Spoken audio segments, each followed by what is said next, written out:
Hey. Jim Norton and Sam Roberts. Thursday. I think it's check-in time with the Tampa contingent. 866-969-1969. We were hearing yesterday from the people that were already in the midst of hurricane parties. I hope they went okay for everybody. It seemed like in the Tampa, like in the inland Tampa area, it seemed like it was okay. Some of the footage was insane yesterday. Like seeing some of the, I don't know exactly what parts of Florida were getting hit with the tornadoes, but seeing the video that they caught of the tornadoes that Hurricane Milton brought in looked terrifying. Those were so scary to me. When I was a kid, I was terrified of tornadoes. It was just something about, I don't know, maybe just realizing there's a tornado here and there's literally nothing you can do.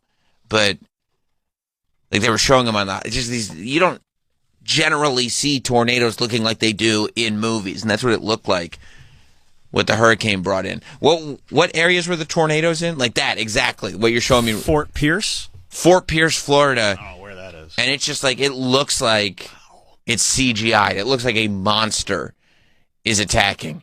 And just this giant, destructive cloud that is just destroying everything in its path. It's nuts.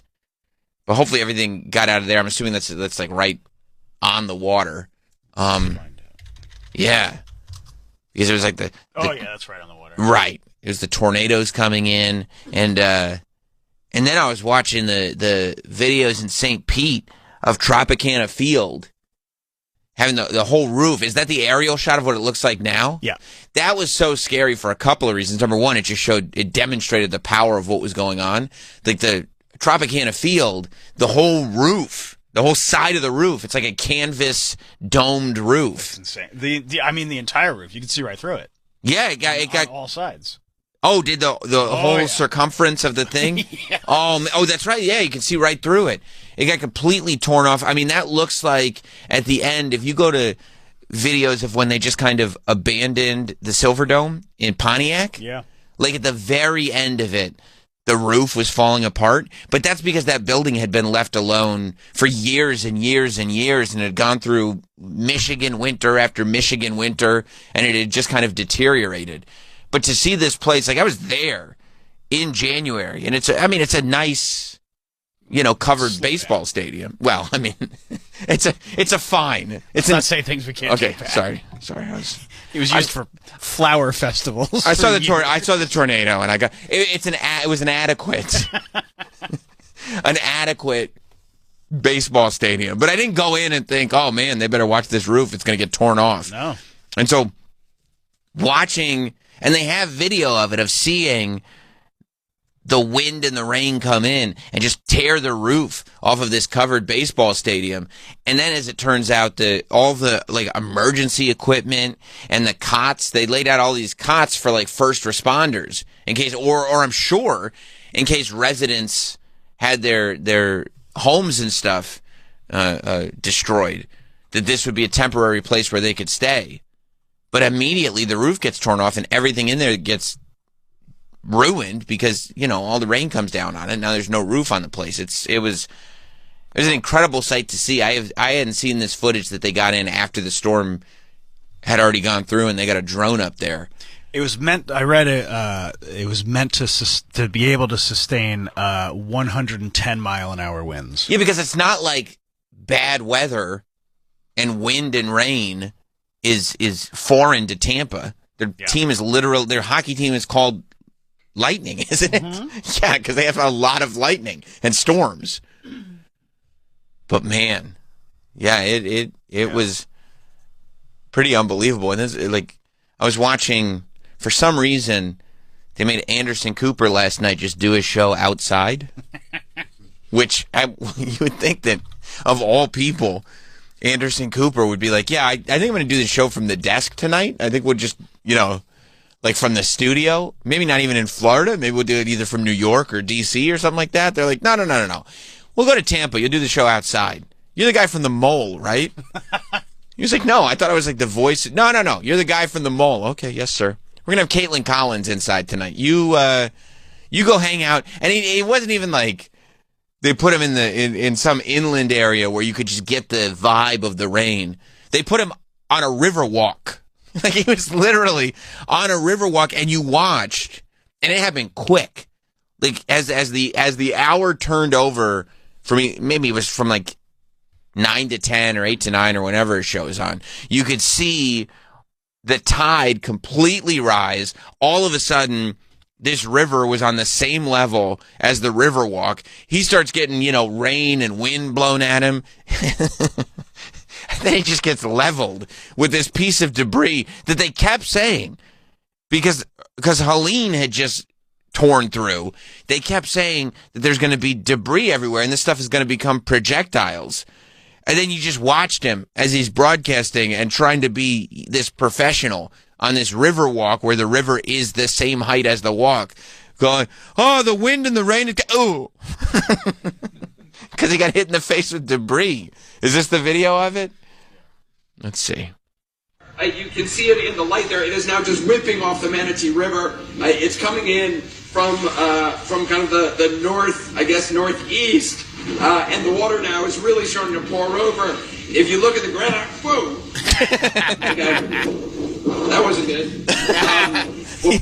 He wants to be, and you can see, right? You can see where the river is coming under the rail of the river walk. I swear, I couldn't turn this off, only because I was like, there's a better than good chance that this dude is going to get blown right over that rail and end up in the river. I mean, we may be seeing the end of Anderson Cooper. What are they doing to this poor guy? And he could complain, but then he's like sitting there taking calls from his old buddy Don Lemon, going like, you know what? I would have done it. You know what? Maybe just do what the boss says it right now. It's a different world.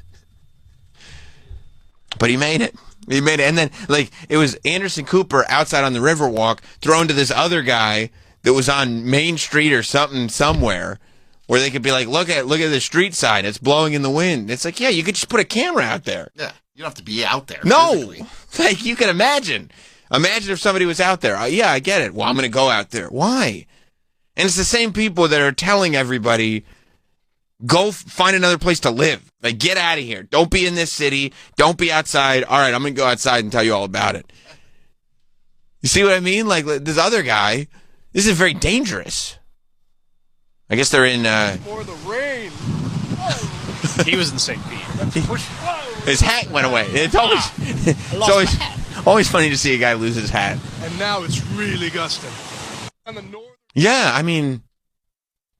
By the way, look at all that. Like, you're wearing the hat so that you hope it flies off. Like, what is the hat doing? Right. You could have put that, because he's got a slicker on with a hood. Yeah. You could have put the hood of the slicker up if you wanted to protect yourself from the rain. That's just what everybody does. Everybody wears the hat. Right. So it can fly off. Right, because maybe it'll fly off. It's probably got it one peg too low, you know what I mean? Mm-hmm. Like, it's just a little too loose. Kind of pointing his chin up in the air as he's reporting. Maybe a gust of wind will come from under. Yeah, it looks like a really wild scene last night. I was following all these people in like the Tampa area that were kind of taking videos and stuff of what was going on. And like I said, it seemed like inland Tampa, like, and then as you got even more inland and into the Orlando area and everything, you know, they got a storm, but nothing catastrophic, which is really good. But man, it got St. Pete. Oh, yeah. Scott in Virginia. What's up, Scott? Hey, Sammy, Brand Muffins. You made Lieutenant Dan an overnight sensation. We did that, right?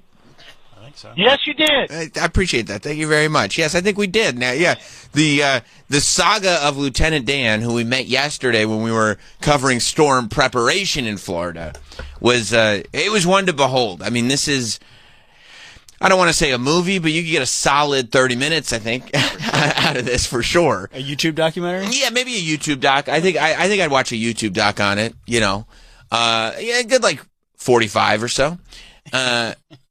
Because yesterday it was a whirlwind with this guy. So I think after we got off the air yesterday, there were still people that were going in and kind of checking on him, going like, come on, get out of here. You're going to leave, you're going to leave, you're going to leave.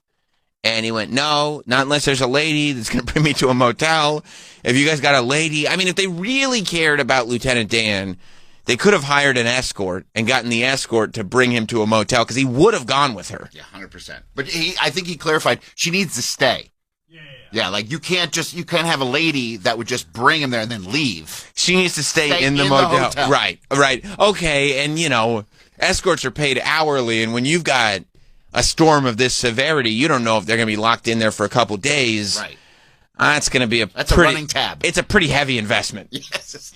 Okay, so maybe even the city budget can't afford that right now. These hurricane escorts are no joke. So the first thing that I saw was an attempted character assassination. That was the first thing that I saw. They wanted to let everybody know that this Lieutenant Dan was not the, I don't know, I guess a lovable pillar of the community that we all thought he was. Now, I assumed he was a malnourished, tattooed homeless man who lived on a boat in Tampa, but I guess there were others that said, no, I would vote for this guy for president. He's clearly somebody of the highest moral standings who's staying on his boat and is looking for a female to join him. But yeah, this lady, she went on to expose Lieutenant Dan and described him as a digital creator.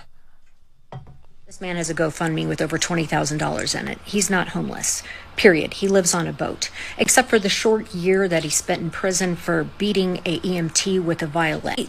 His GoFundMe Wait, could you pause for a second? Did you say with a violin? That's what it sounded like to me. He beat an EMT with a violin? Yeah, it says right there, resisting officer with violin. First of all, with violence. Do you think she thought it said violin? Yup. What an idiot. Yes, I do. Because I was about to say they spelled violin like Troy would spell violin.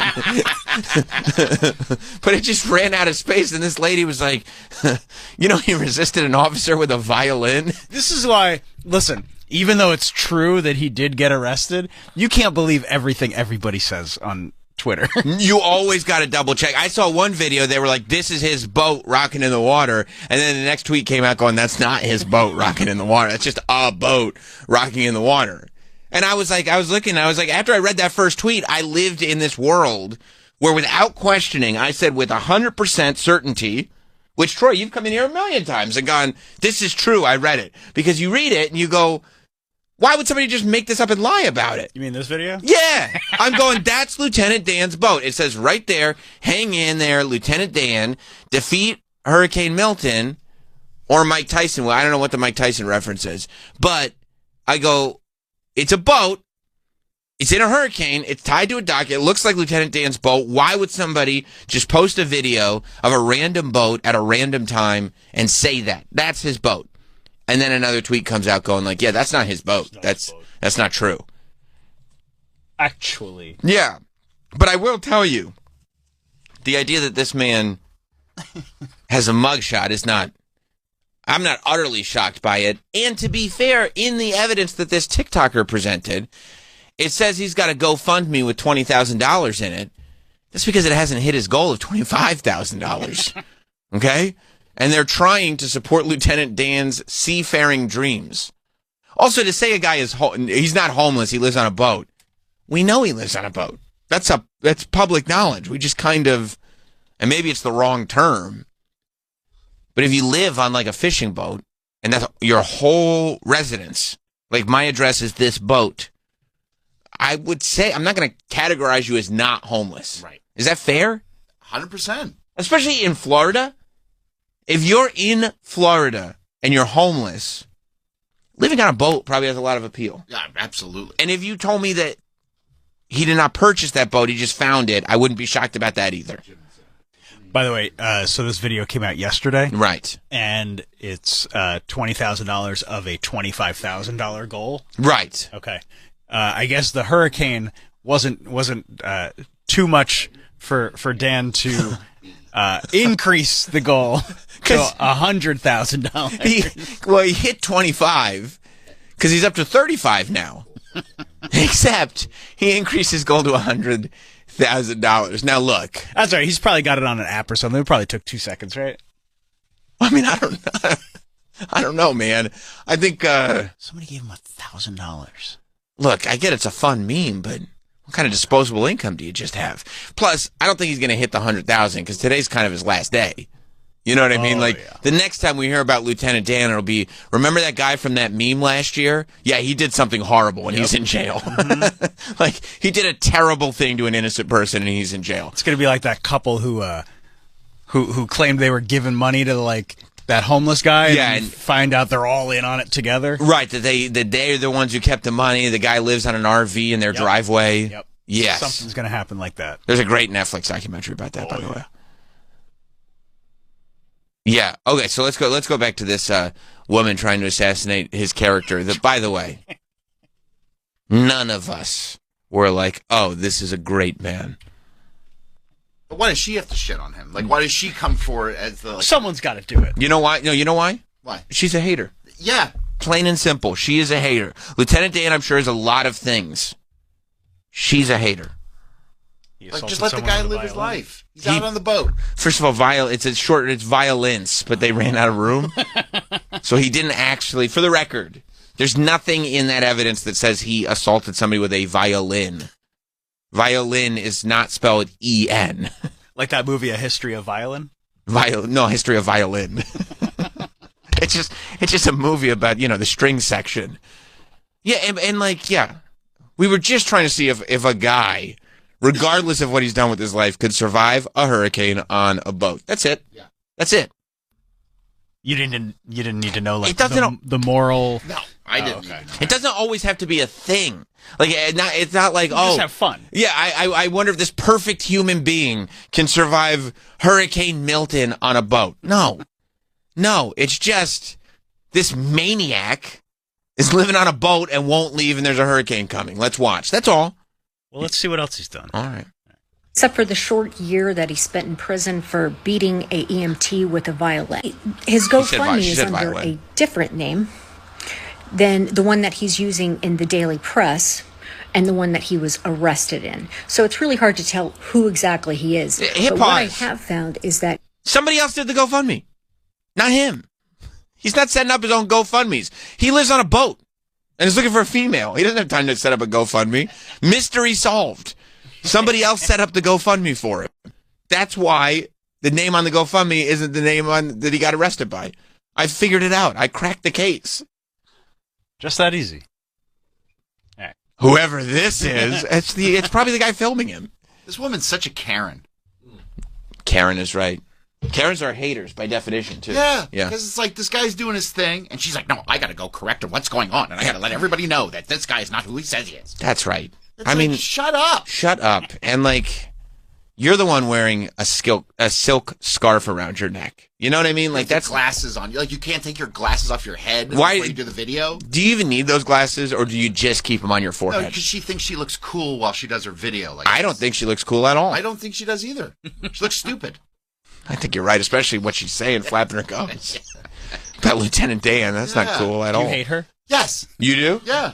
It's like, you want to get her in here and fuck her life up? Yeah, if I told you I got a number for you, would you book her on the show? We would ruin her life? If you gave me her number, and I'll call her up on the air, and I will ruin this woman's life. Okay. Well, I feel like you're doing to her what she did to Lieutenant Dan. Okay, but still, okay. Well, it's good for the goose is good for the gander. Okay, right? Yeah, no, you would at least ask her if she feels like an asshole for saying violin instead of violence. Yeah, absolutely. Yeah. That's not how you spell that word. All right. well, he is. But what I have found is that his Facebook page lists himself as a digital creator.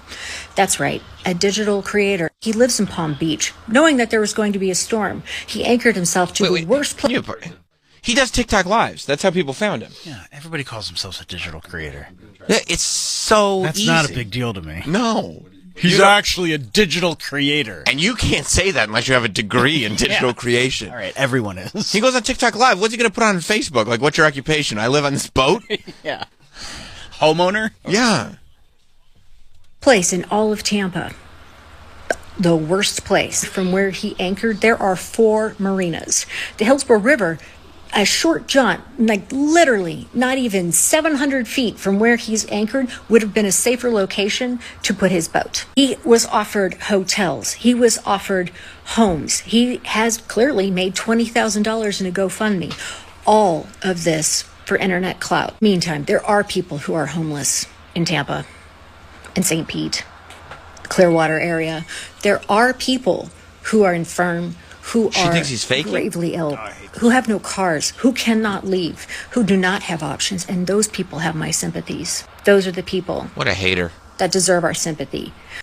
Not people who've decided that they want to chase clout on the internet. Not people You who think have Lieutenant Dan is a $20,000 chouse- in GoFundMe that they Klaus? started 3 weeks ago. A clout She chaser? should let some of It's these hard to homeless say. people stay with her during the hurricane. Yeah. Right. Looks like you got a nice place. I don't think Lieutenant Dan is a clout chaser. He's not looking for clout. He's looking for some of these females. I think he's made that pretty clear. I don't think he's like overly sympathetic. I mean, he's not looking for sympathy. He's like, no, this is what I'm doing. I'm riding it out. He's not like, asking for help. He's not. He's like, don't. Hey, feel sorry for me. It's like, no, I'm doing something, and this is what I'm doing. She thinks he's trying to get like a Netflix series out of this. Yeah, I mean, he's the real deal. We're looking right now at his 14 mugshots. Like, this is the type of guy who lives on a boat and stays there through the storm in Tampa. That's what you're going to get. From Florida. I bet you this guy was born and raised in Florida. I would imagine so.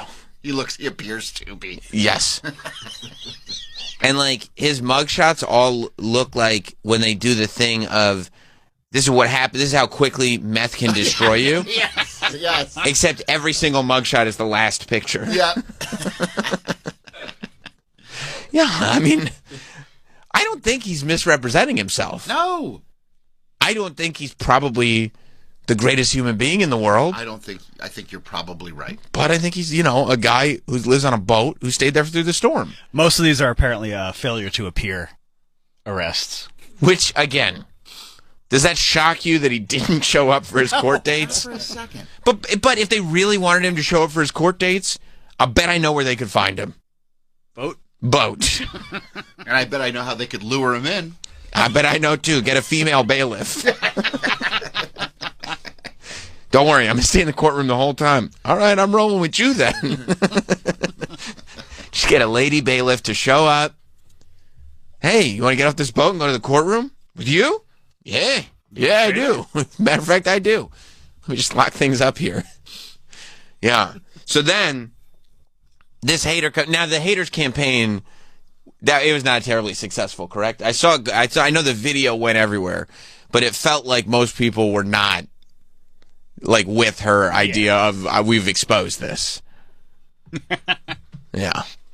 This lady in her $1 million home mad about a dude in a piece of crap dinghy boat about to potentially die in a hurricane is wild. I felt okay, good. Yeah, everybody's kind of thinking the same thing. Mm-hmm.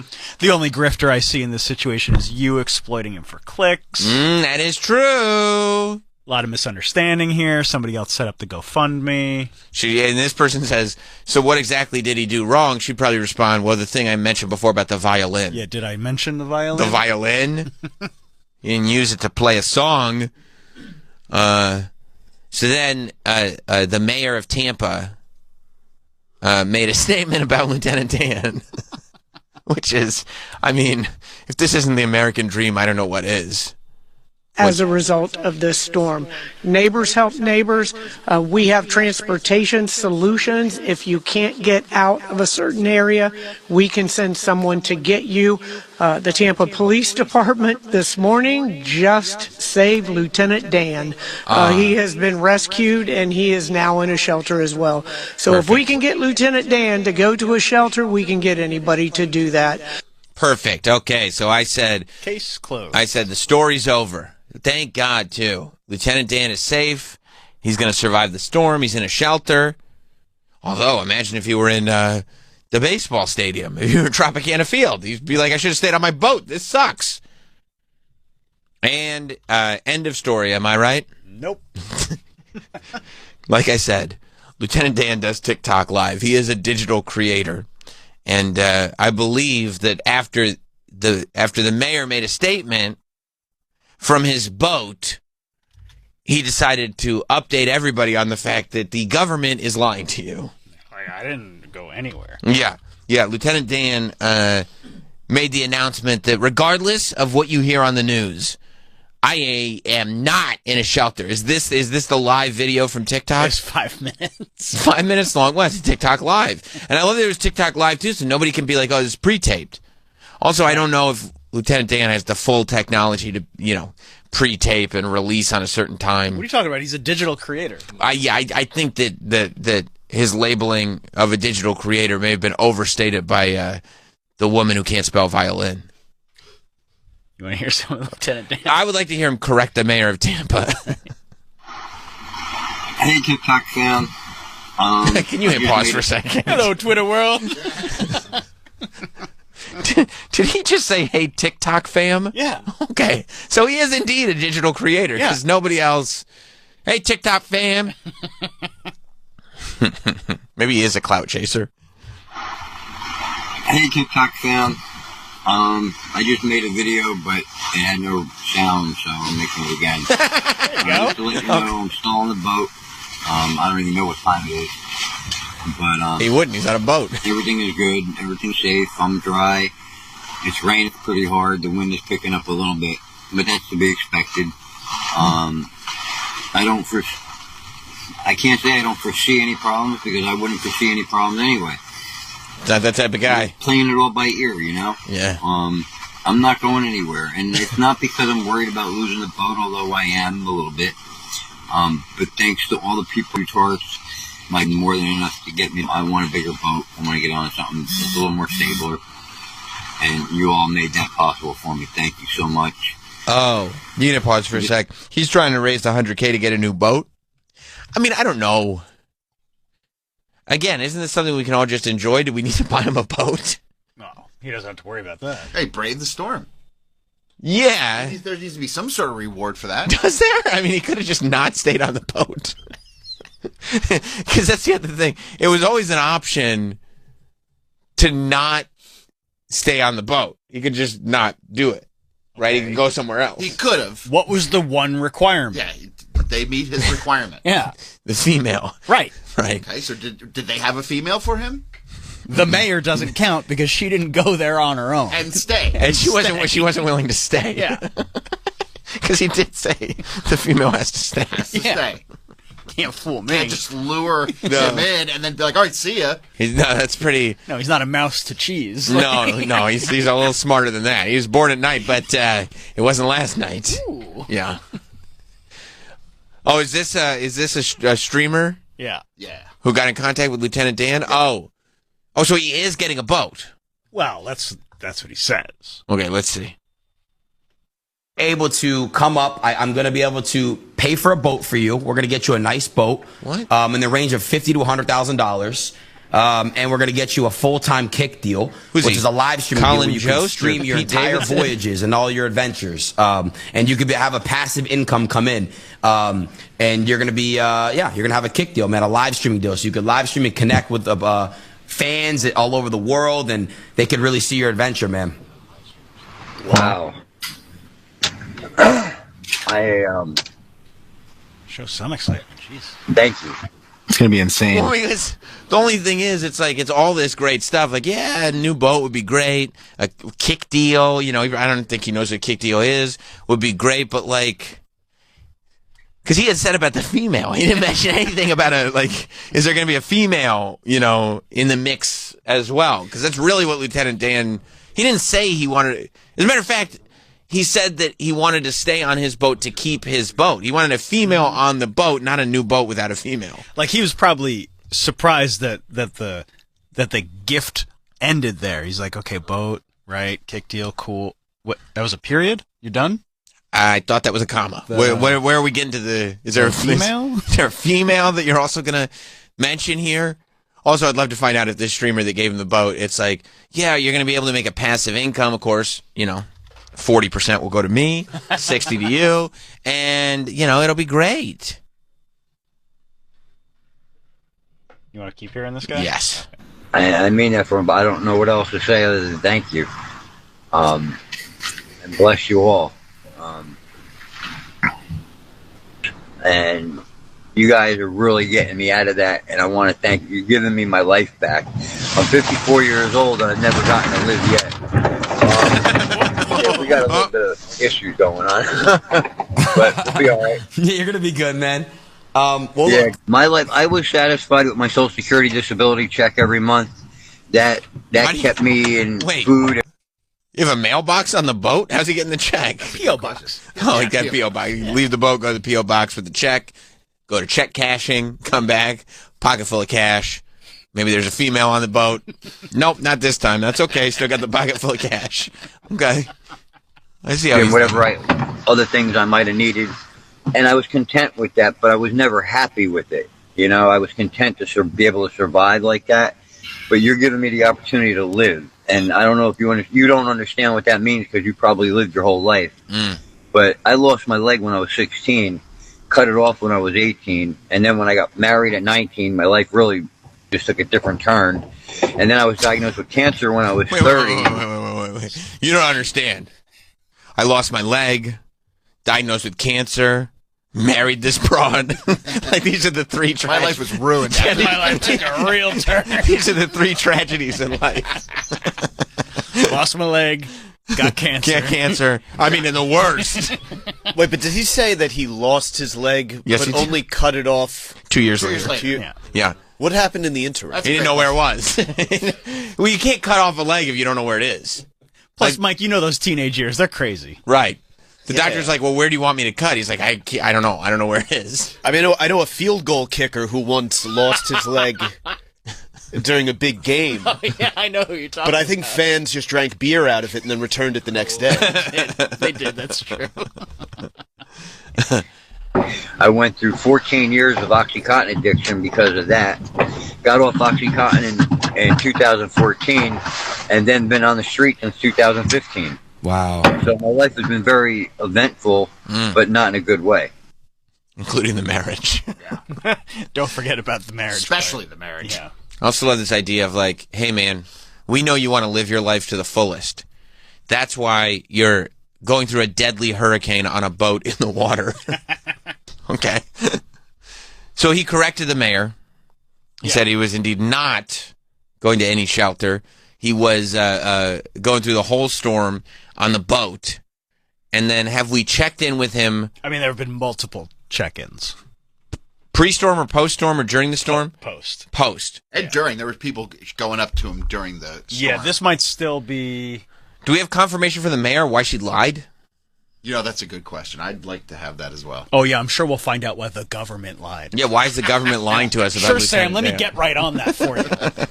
Troy and I will answer that question. We were misinformed about Lieutenant Dan.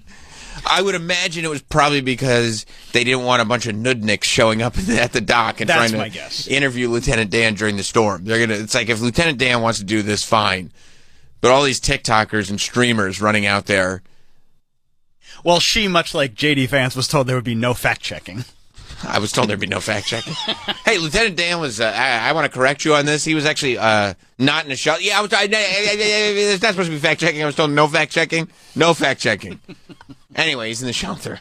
Yeah, don't look at the shelter or his boat. He's not no fact-checking. He's in the shelter. That's a mannequin like Ferris Shelter. Bueller. We bought Lieutenant Dan a mansion that he's comfortably living in somewhere inland. We have more questions. No follow-ups, no fact-checking. He's in a mansion. Anyway. So this is the check-in post-storm? Yeah. Okay.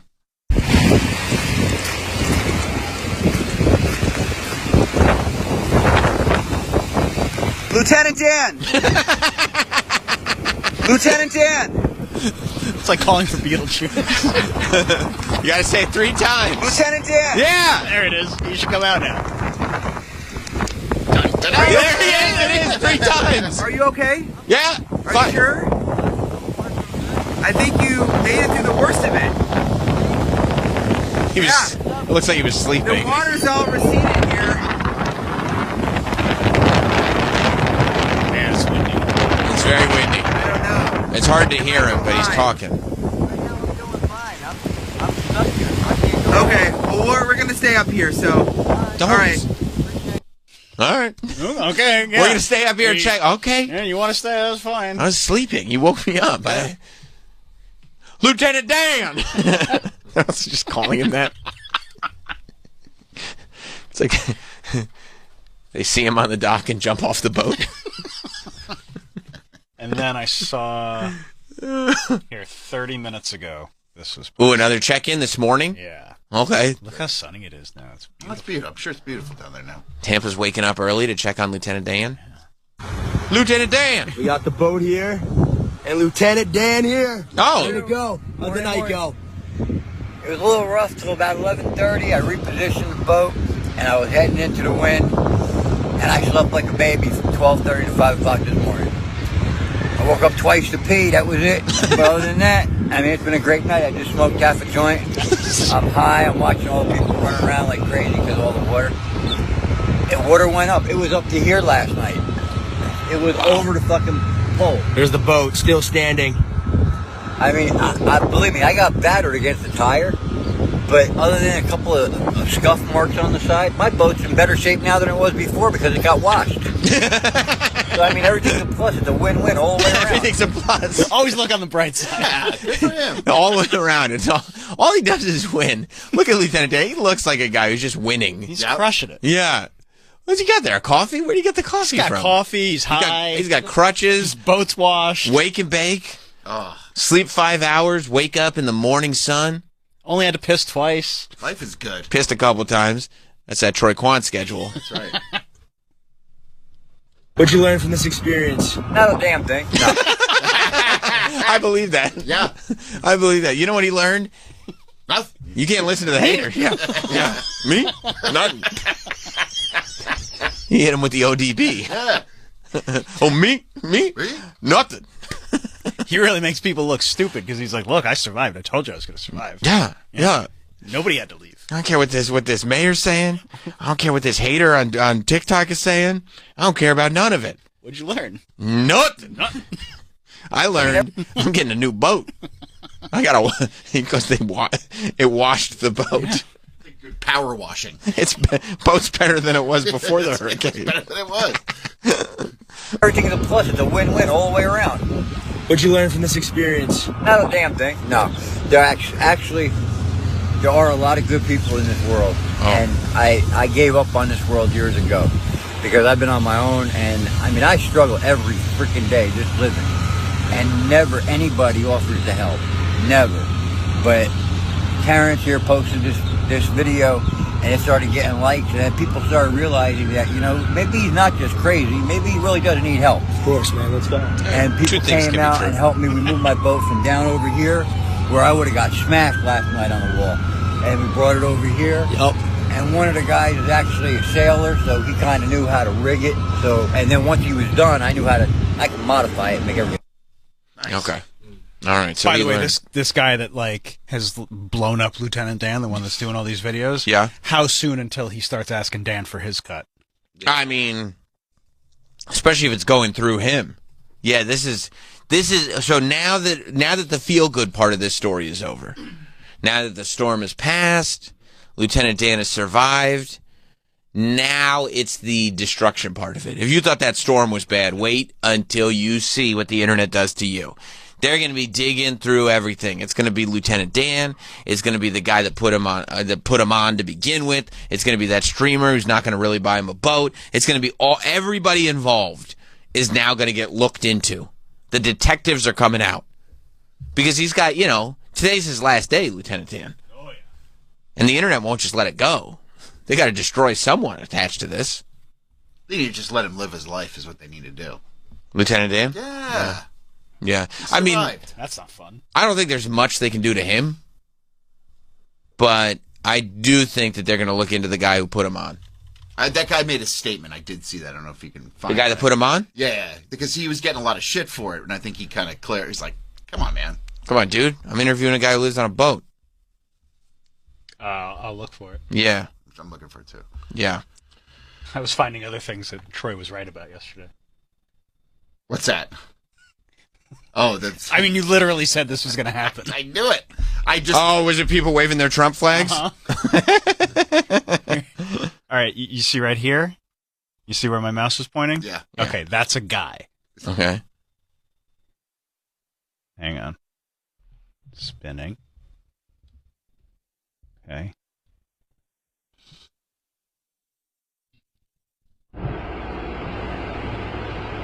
Okay. So this guy right here. Well, you got. What's that waving? Is that a flag? This is a pier in Naples. Oh, okay.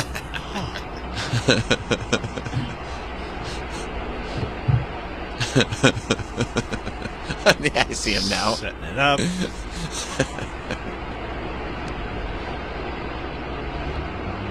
We're watching him. He's setting up a. There it is. Okay, you read it. You read it loud. He's got a Trump flag that he's putting up on this dock, right in the middle of everything. In the middle of the hurricane waters, the flag is waving proudly. Yep, Troy was right. He said that when it gets windy, people in Florida love putting their Trump flags up because they look so good in the wind. That was 100% right. That is so funny. Of course. Of course. Well, I'm glad a lot of people made it out safe. I hope everybody listening and who was listening yesterday is doing well out there, and there's not too much property damage and all that. You know. Let's go to Scott in South Carolina. What's up, Scott? Now with his notoriety, he will probably lose his disability from the government. Oh, because they'll calculate, like, well, you brought this much in from the GoFundMe, this streamer gave you this much, so that's technically employment, so then we're not going to send you any more cash. Well, they'll decrease it anyway. Right. Interesting. I wonder. Thank you, Scott. It could, yeah, it can get ugly on the other side of this. You don't always want that. You don't want this much fame, so. Or yeah, he could pivot into something very lucrative and great for himself. He could. So could the Golden Voice guy. Remember him? I do. But maybe he has a podcast from his boat and interviews people. Wouldn't that be fun? I think they should make him the co-host on Talk Tua. him and the Hawk Tua girl on the boat. That'd be fire. Because she's a female, so she's getting on the boat. Right. And just the two of them, you know, kind of just discussing life. Chopping it up. Yeah, everybody thinks that these podcasts now, you need to have a guest. Everybody who's going to, you know, let's get all the A-list guests. That's everybody's idea. Let's get you and some big guests, and we'll make a podcast. It's like, we've heard it all. Yeah. Let's just get two interesting points of view together. I feel like Talk Tua and Lieutenant Dan together. Oh, the meeting of the minds. Just giving a weekly take on what's going on in life. Like every week I want to know, what do you guys think about what's going on? And interact together. Give me an hour. I would listen every week. Yeah, I think that'd be a great show. But what do I know? Did you hear Trump on the Flagrant show, on the Flagrant podcast? Yeah.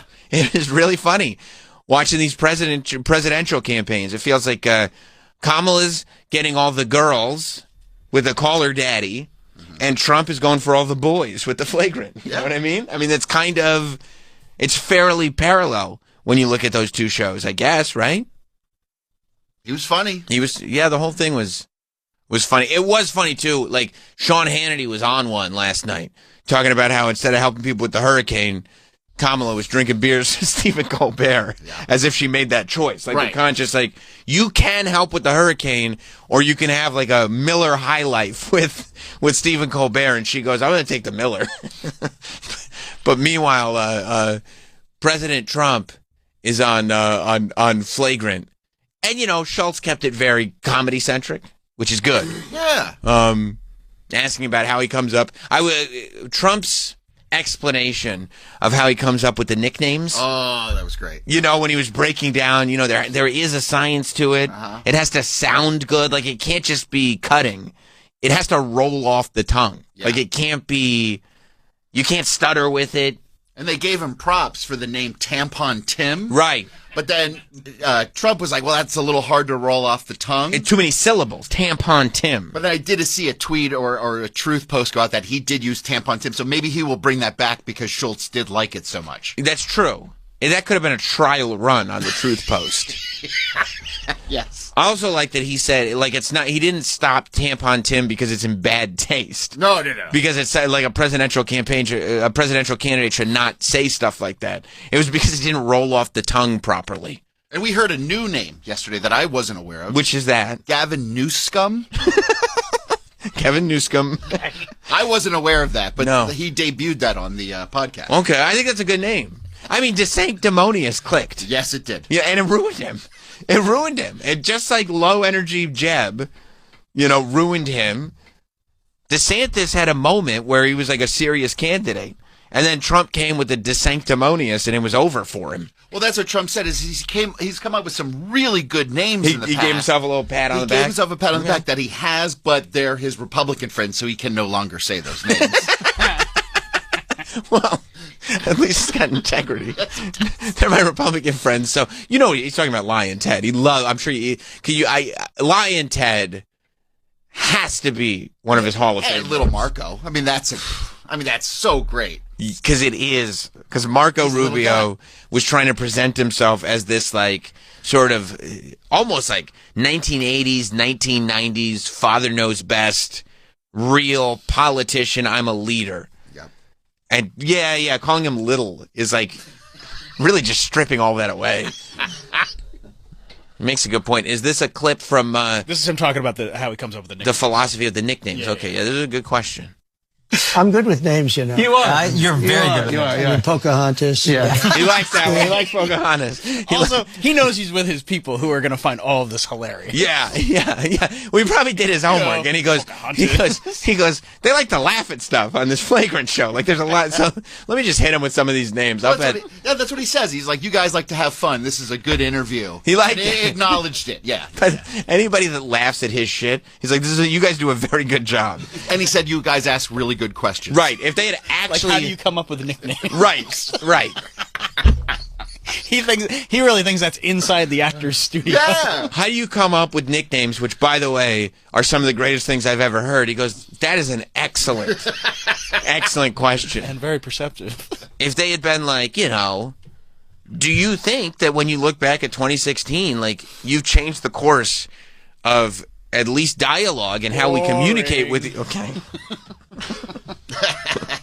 All right. I mean, I'm trying to think of something else. I mean, they're trying. Your questions are very long-winded, very boring. Nobody wants to hear it. Ask me about Jeb. Yeah. Did you think he was that low energy? That's a great question. I did think he was that low energy. Because I call him low energy. Yeah. Do you think the people who wave the flags during the hurricanes are those great people?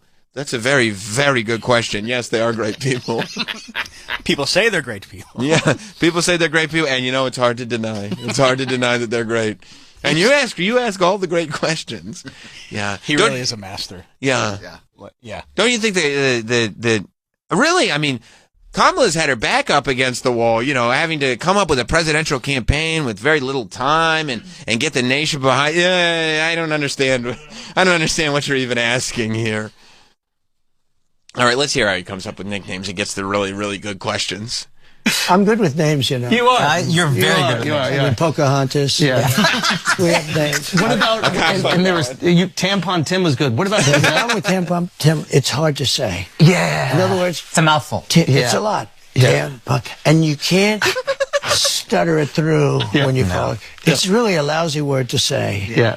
But it's quite accurate. Right? there are some. Okay, good. So the accuracy, this really is. There's a science to it. The accuracy is not the issue. Right. No. It's just a little difficult to say. It's hard to roll off the tongue. It's not as catchy. Yeah. Oh, okay. It is quite accurate. Comrade Kamala. It's a little hard to say. She's comrade because she's obviously a communist. He didn't even pronounce. She's obviously. But it's Kamala. It's not. Kamala. That's not how you say her name. Are you sure? Yes. Because the man that's running for president said it a different way, and I'm going to trust him. Do you think he would have appreciated if I said Donald? Mr. President, that's not how you pronounce. Well, some people pronounce it one way. Yeah, that's not how you pronounce the vice president's name. Well, we don't know who she is. Comrade Kamala is a great name. Say. We don't know who she is. Okay. Comrade Kamala. It's a little hard to say. She's comrade because she's obviously a communist. Yeah. She's horrible. So I call her comrade. Yeah. And it's not bad, but when you put the names together, it's a little. You got to be able to No, you got to be able to put it out there. But we have a lot of good ones. A lot of them I can't go into with you because some of my best ones. Some of my best ones are from the Republican primaries. Oh yeah, and they're all friends of mine now. But he knows they're the best ones. They are the best. We could rank them. He wants us to. He still wants the credit for them. Of course. Oh, Schultz had fun with him. It was really funny. and that's the way. I mean, look, I'm sure Schultz is going to take shit from some people for it. God, yeah. But like, it's a comedy podcast. Don't pretend. But you can't. People don't want him on any sort of pedestal to be like, look how funny this person is. They don't want him platformed. Right. That's it. But it's always annoying when like when these candidates on when Kamala does these podcasts, when it's like when people try to like, well, I'm going to change the show. I'm going to be more political. I'm going to ask well, now I have an opportunity to like, no, just bring them into your world. That's what people want to see.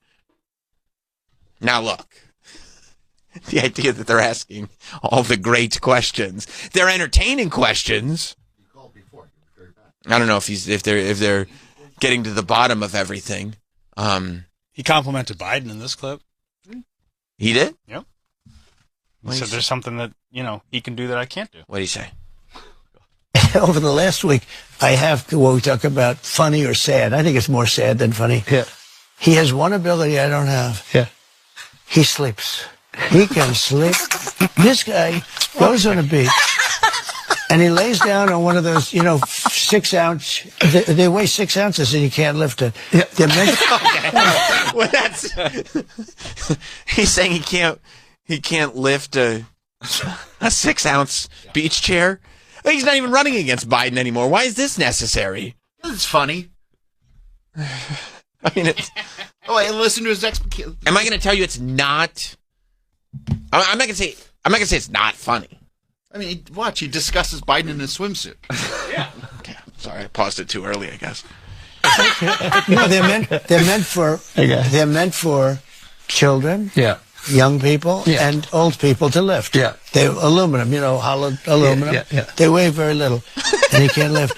And somebody convinced him he looks good in a bathing suit. And when you're 82, typically bathing suits aren't going to make you look great. Right, You're not going to be enhanced. All right? It's just one of those things.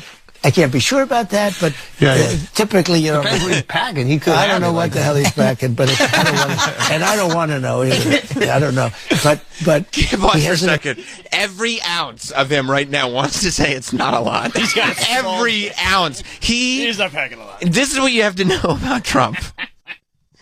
People say that this guy flies off the handle. He's way too inappropriate. He should not be in office. He should not be running for office, and fine. But you have to take people for who they are. And in that moment, I'm not speaking for every moment. I'm not advocating for anything. In that singular moment, he showed a lot of restraint. Oh, yeah. Because he wanted to make reference to the genitals being small. He wanted to. You could see it. Because he's kind of like stuttering a little bit because he's got all the thoughts. And in that moment, we just saw him stop himself from saying something that he wanted to say. Troy, would you agree? Yeah, absolutely. Yeah. Absolutely. Every part of him was like, it's not a lot. I've heard it's not a lot. I don't know what the hell he's packing, but I don't want to. He almost said it right there. He did. That's where it is. Yep. The stutter. Mm-hmm. The stutter. That's his filter. Everybody says he doesn't have a filter. He does. That stutter is his filter. I don't know what he's packing, but it. I don't want to know. He stopped himself. I don't know what the hell he's packing, but I don't want to. That's it. He was about to say it. He almost said it. He was going to say it's not much. It's not much. It's not a lot. He was going to say something like that. But he said, let me not. Let me not be so flagrant. Packing, but I don't want to. And I don't want to know either. I don't know. But he has an ability to fall asleep while on camera. He can lie down on one of those things, and in minutes, he's stone cold out. How does he do it? And he's got cameras because he's the president, so they have cameras on him. And then they show him sleeping on the beach. Yeah. You'll never see me sleeping in front of camera. How do we... Okay. I don't think that's really a compliment. Funny as hell. Well, yeah, when you can admit that, someone else can do something that you can't do, that's... Yes. Gotta give him props. People have different skills, and that's true. I don't know if President Biden has ever held himself up by his ability to fall asleep easily. Like, I know, Travis, you have the ability to fall asleep easily. Yeah. I envy that. I'm laying in bed last night. All these thoughts floating into my head, ideas that, won't pan out to anything. And I'm like, I wish I could just sleep instead of having all these terrible ideas. But unfortunately, I don't have that skill. So, thank you. That said, if I went on a podcast and was like, no, Travis, he's my producer, and a lot of people, they bring up his attitude, they bring up, that if you ask him to Google anything, he gets all snarky about it, but he does a lot of great things and a lot of things that I can't do. For instance, this guy can go to sleep, let me tell you. And these chairs, they're 6 ounces. He can't pick him up. They're aluminum. But no, I'd say for you, I go, these guests come in the studio, they put wheels, they put wheels on the chair so anybody, a child could move it. Travis, he can't move the chairs. He can't push the wheel. He pushes with all his force, not enough force to move the chairs, and they're on wheels. You wouldn't love it if I said that about you. No, I wouldn't consider that to be a compliment. And I call you and I go, you check out Flagrant. I gave you a nice shout out. I gave you a nice compliment. Yeah. So yeah, all the candidates are on the podcast tours. Yeah. And I think it's I do love to see it. I love to see these candidates on podcasts, whether I enjoy the podcast or not. I don't think Call Her Daddy is the podcast for me, but I don't think I'm in the demo. I think there are a lot of, younger women that are probably like, this is the greatest thing since sliced bread, and more power to them. But I do enjoy that podcasts have gotten that powerful, that the candidates are like, yeah, this is where you got to go to hit, especially that younger demographic. If you're trying to get new people to register to vote and then vote for you, to get those numbers up, that these are the types of places that you need to go. And I love that we're there. Like, there was this period of time where people talked about it as if it were going to happen one day, and it's happened. Were there any other key moments that you saw? I didn't. On the I didn't see show? much of this yesterday. If Troy did, I've got a timestamp of everything. I mean, those are you hit some of the big ones here. Let's see here. He did ask if Elon Musk was Trump's favorite African American. Oh yeah. Go to 811. From Africa. I'd like to know about the favorite African American. All right, hang on. Can I see getting the word out, right? About Elon specifically, is he your favorite African American? He's a piece of work, I'll tell you. He's a great guy. Yeah. He's obviously a brilliant guy. Yeah. When I saw the rocket engines come back, I said, what is that? Like a couple of years ago, I've seen rockets go up and then they crash into the water. Yeah. And I see the engines are coming back and they're landing. It's unbelievable. They're landing and they land on a raft in the middle of the ocean someplace with a little dot, and they land right on the top of the spot. And my wife can't parallel park. I know. Most people can't. Oh, he stopped himself again. He wanted to say most women can't. He's so good. Definitely. And by the way, well, she's a woman. The reason Schultz said my wife can't parallel park was he was hoping that Trump would say something about women drivers. This is why Schultz said that. He knew what he was doing. And Trump wanted to. Most people can't. No, he's great. But he's got a great heart. He was with me, as you know, on the other night. Yeah. And we were honoring a man who got killed at a rally. Corey, firefighter, great guy. And it was a beautiful evening. But Elon went out and jumped up and down like a maniac. He loves the country. Yeah. And he's picked a side. A lot of people don't want to pick a side. I have a lot of people that are... Okay, all right, let's hit pause. Enough of... That's all everyone does. Everybody picks sides, and also... Nobody wants to pick a side. It's weird. It's very strange that when the people who run social media were not on his side, it was a danger to the country. But now it's like he's a great American. That's very, very strange. Well, I liked... Oh, he explains he does something that there's actually a term for, and it's called the weave. The weave? So when he's asked a question. Okay, let's see what that is. You think it's worth checking out? Sure. Okay. Yeah. You were interested in it. Yeah. Because sometimes people will ask him questions, and he just goes in this weird direction. But he explains that that's... Oh, he explains it. Okay, you know, there is... I understand anybody that... But there is an interesting thing to learning his technique to public speaking and the crazy shit that he does. Because there's a method to his madness, clearly, right? Yes, absolutely. Yes. As I was saying before, though, that, you know, I do a thing called a weave. Yeah. And there are those that are fair that say, this guy is so genius. And then others will say... If you're just fair. There are those who say... But those are the fair people. And this is fair. This is fair. If you're fair, if you're just a person who is coming from an honest place... Nonpartisan, and have even a modicum of intelligence. They go like this. What a genius he is. That's how I feel, too. I feel like if people are listening to this show right now, right, and they're just being fair, they're not biased one way or the other. Because there are people with biases, and that's fine. But if you're listening right now, and you're unbiased, and you're even moderately intelligent, you're probably thinking to yourself, what a genius broadcaster this guy is. I mean, this is as good a show as I've ever heard. But that's only if you're being fair. If you're being fair and not a complete idiot. If you're biased or stupid, I understand you feel differently. And that is what it is. That's fine. You win and you're down Pennsylvania, you're looking at everything. So I went back. You're in a dangerous position. Yeah. And so it's one of those things. I was saying before, though, that, you know, I do a thing called a weave.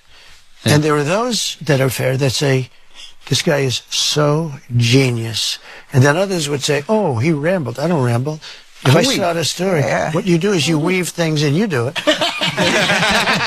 You have to have certain things. You need an extraordinary memory because you have to come back to where you start. Can you pause for a second? This is also what Trump is doing here, right?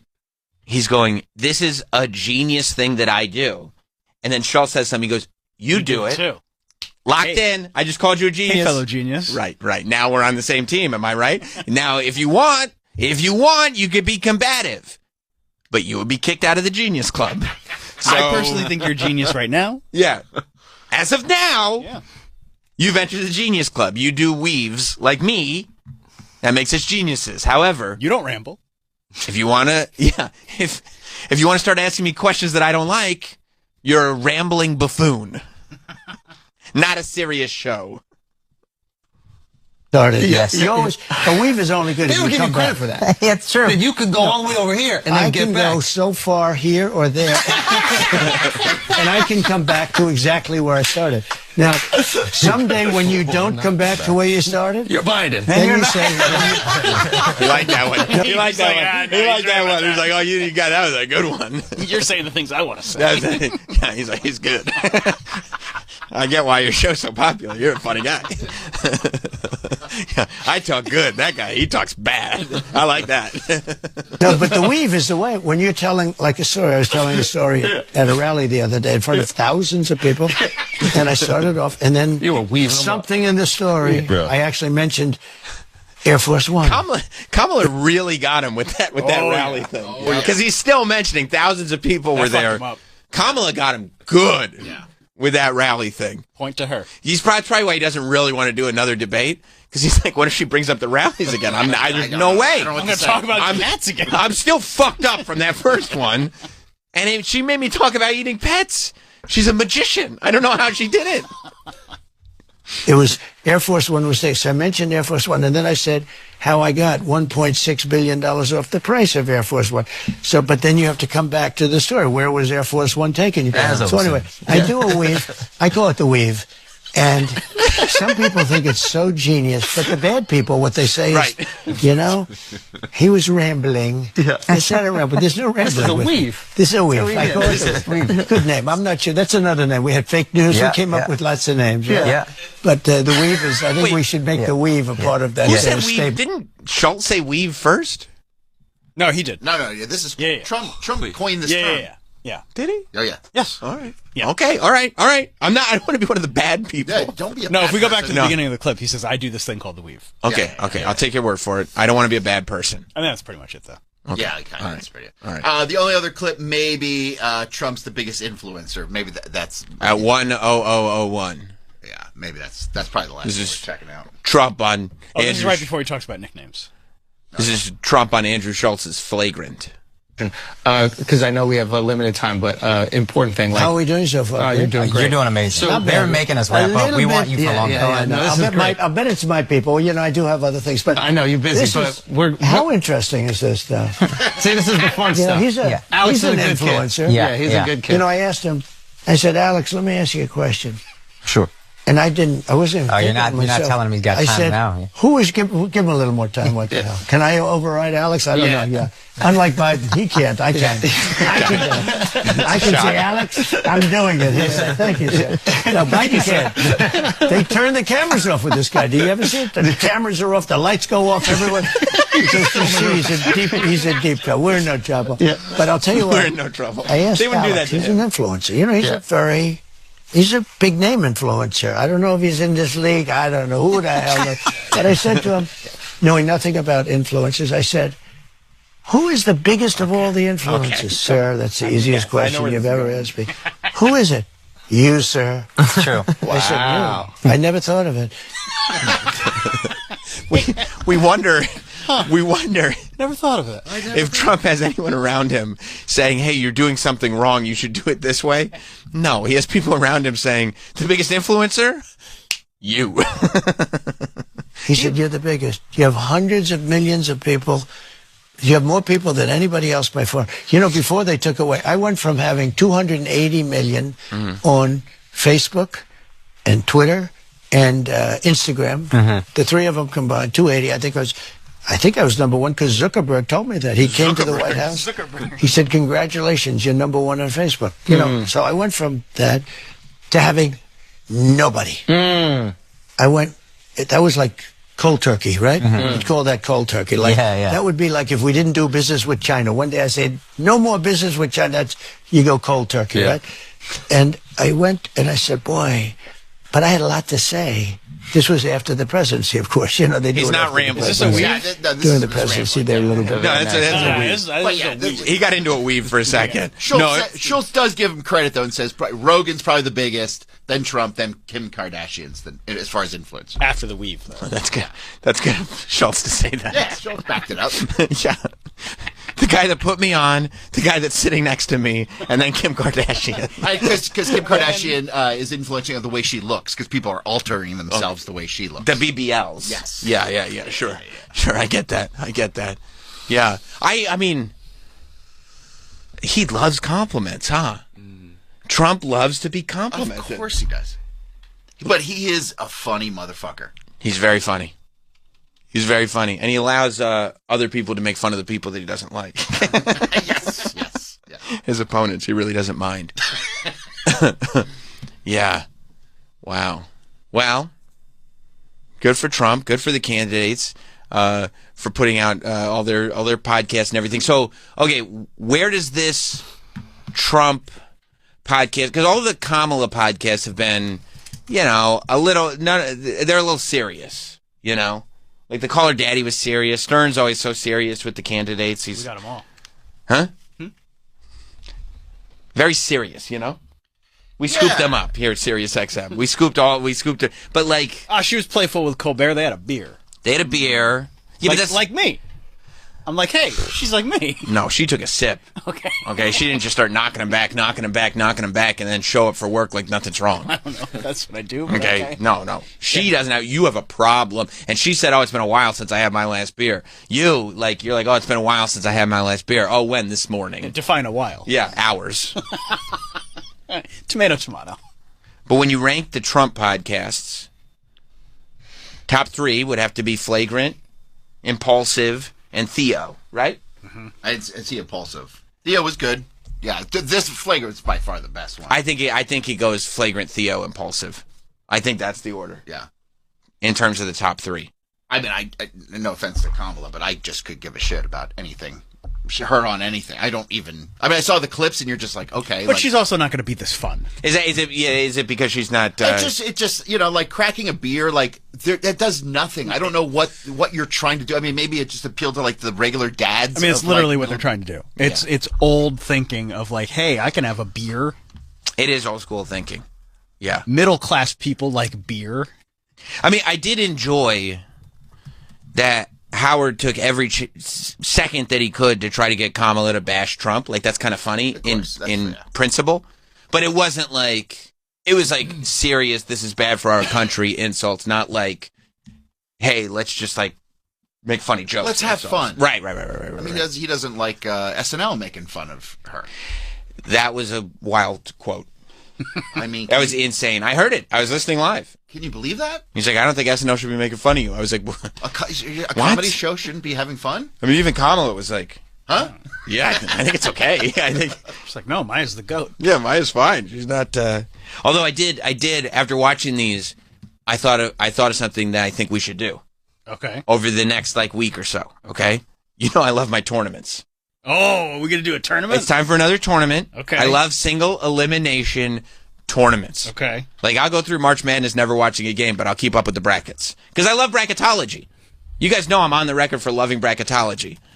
I think that we have reached a moment in these podcasts where we can determine the greatest podcast interview of all time. Okay? Because there have been some of these podcasts, there have been so many now. Greatest podcast interview of all time. Because there have been enough where some of these podcast interviews literally alter the course of history, right? Like, so we're going all the way back. Well, yeah, I mean, the beginning of podcasting, yeah. Right. Okay. Yeah. So, like, yeah. So, like, you know, whatever. They would all occur in the last 10 years or so. You're going to make me work. I think. But it has to be, so I hear it in my head, and you tell me, I'm open to suggestions now, and not only to what the shows will be, but to the rules of how we should enter them into the bracketology. Okay? I think a show can only be in the brackets once. Okay. Even though we're going interview by interview, it has to be the best interview. From that show. Because otherwise, it's like, what are we just picking the best Rogan? What are we just picking the best whatever? Mm-hmm. Protector Parks 1, Protector Parks 2. Yeah, exactly. It also has to be something that it can't just be, podcast audiences thought this was very funny. Mm-hmm. You know, Protect Your Parks. Mm-hmm. You know, it has to be like this penetrated the mainstream and became like almost like a Johnny Carson appearance. Like, this was something that you could not avoid. Everybody knows about this podcast. I kind of feel like we already know what number one is. What do you? That's we talked about it last 2 days ago. I know, but that's where I think it could get interesting because I came up with 5 or 6. Okay. That I think are at least decent. I think we got to come up with. I mean, obviously we have to come up with at least 8. I would say we have to come up with 12. Well, how do we? And then what are we going to do? Round robin or single elimination or buys or because you can't do 12 single elimination. 12 single elimination. You're right. But if we can come up with 12, still a little drunk.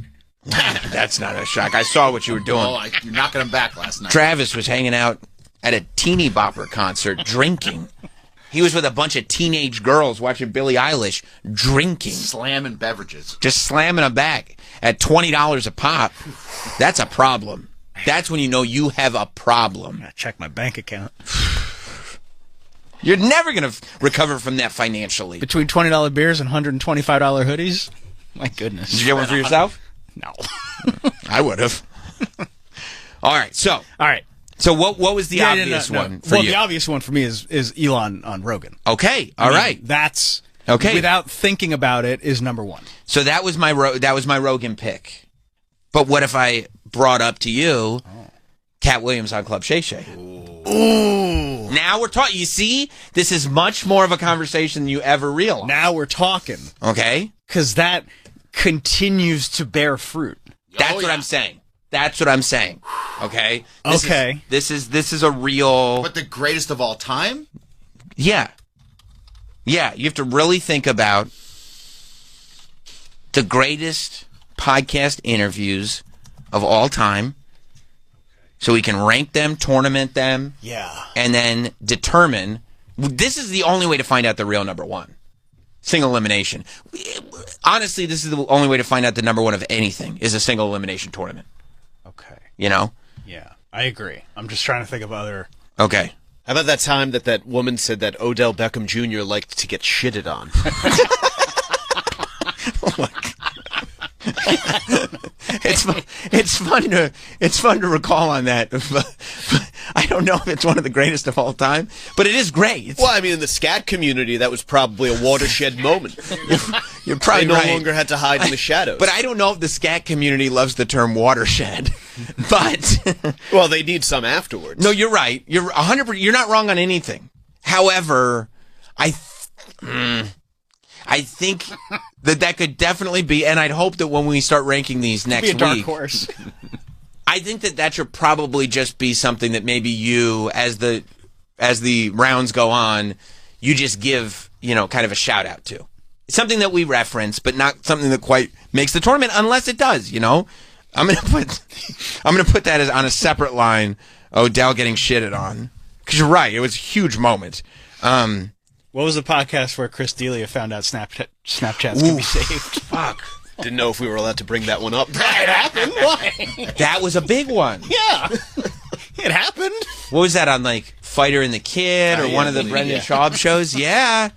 I mean, D'Elia, Snapchat. Yeah, that was huge. Now, look, I don't know if the whole episode was huge or just that clip set to Curb Your Enthusiasm music, but still, it's at least worth talking about in the conversation. Obama on WTF? That was. I 100% agree. Because that was like Obama's doing a podcast. Yeah. And it went to his. That was a news story. Garage. They showed all the absolutely. Yeah. And he got it done. Yeah, it was in his garage. And it changed the course of anything. I have 100%. I have Obama on WTF. This was a suggestion. I brought it up to Hot Dog last night. Oh, boy. And he actually came up with one that I didn't have on my list. Interesting. And he said this may be a technicality, and I will go to you guys as judges, but I think even though it's not a traditional podcast like you could find it anywhere, I still count this as a podcast.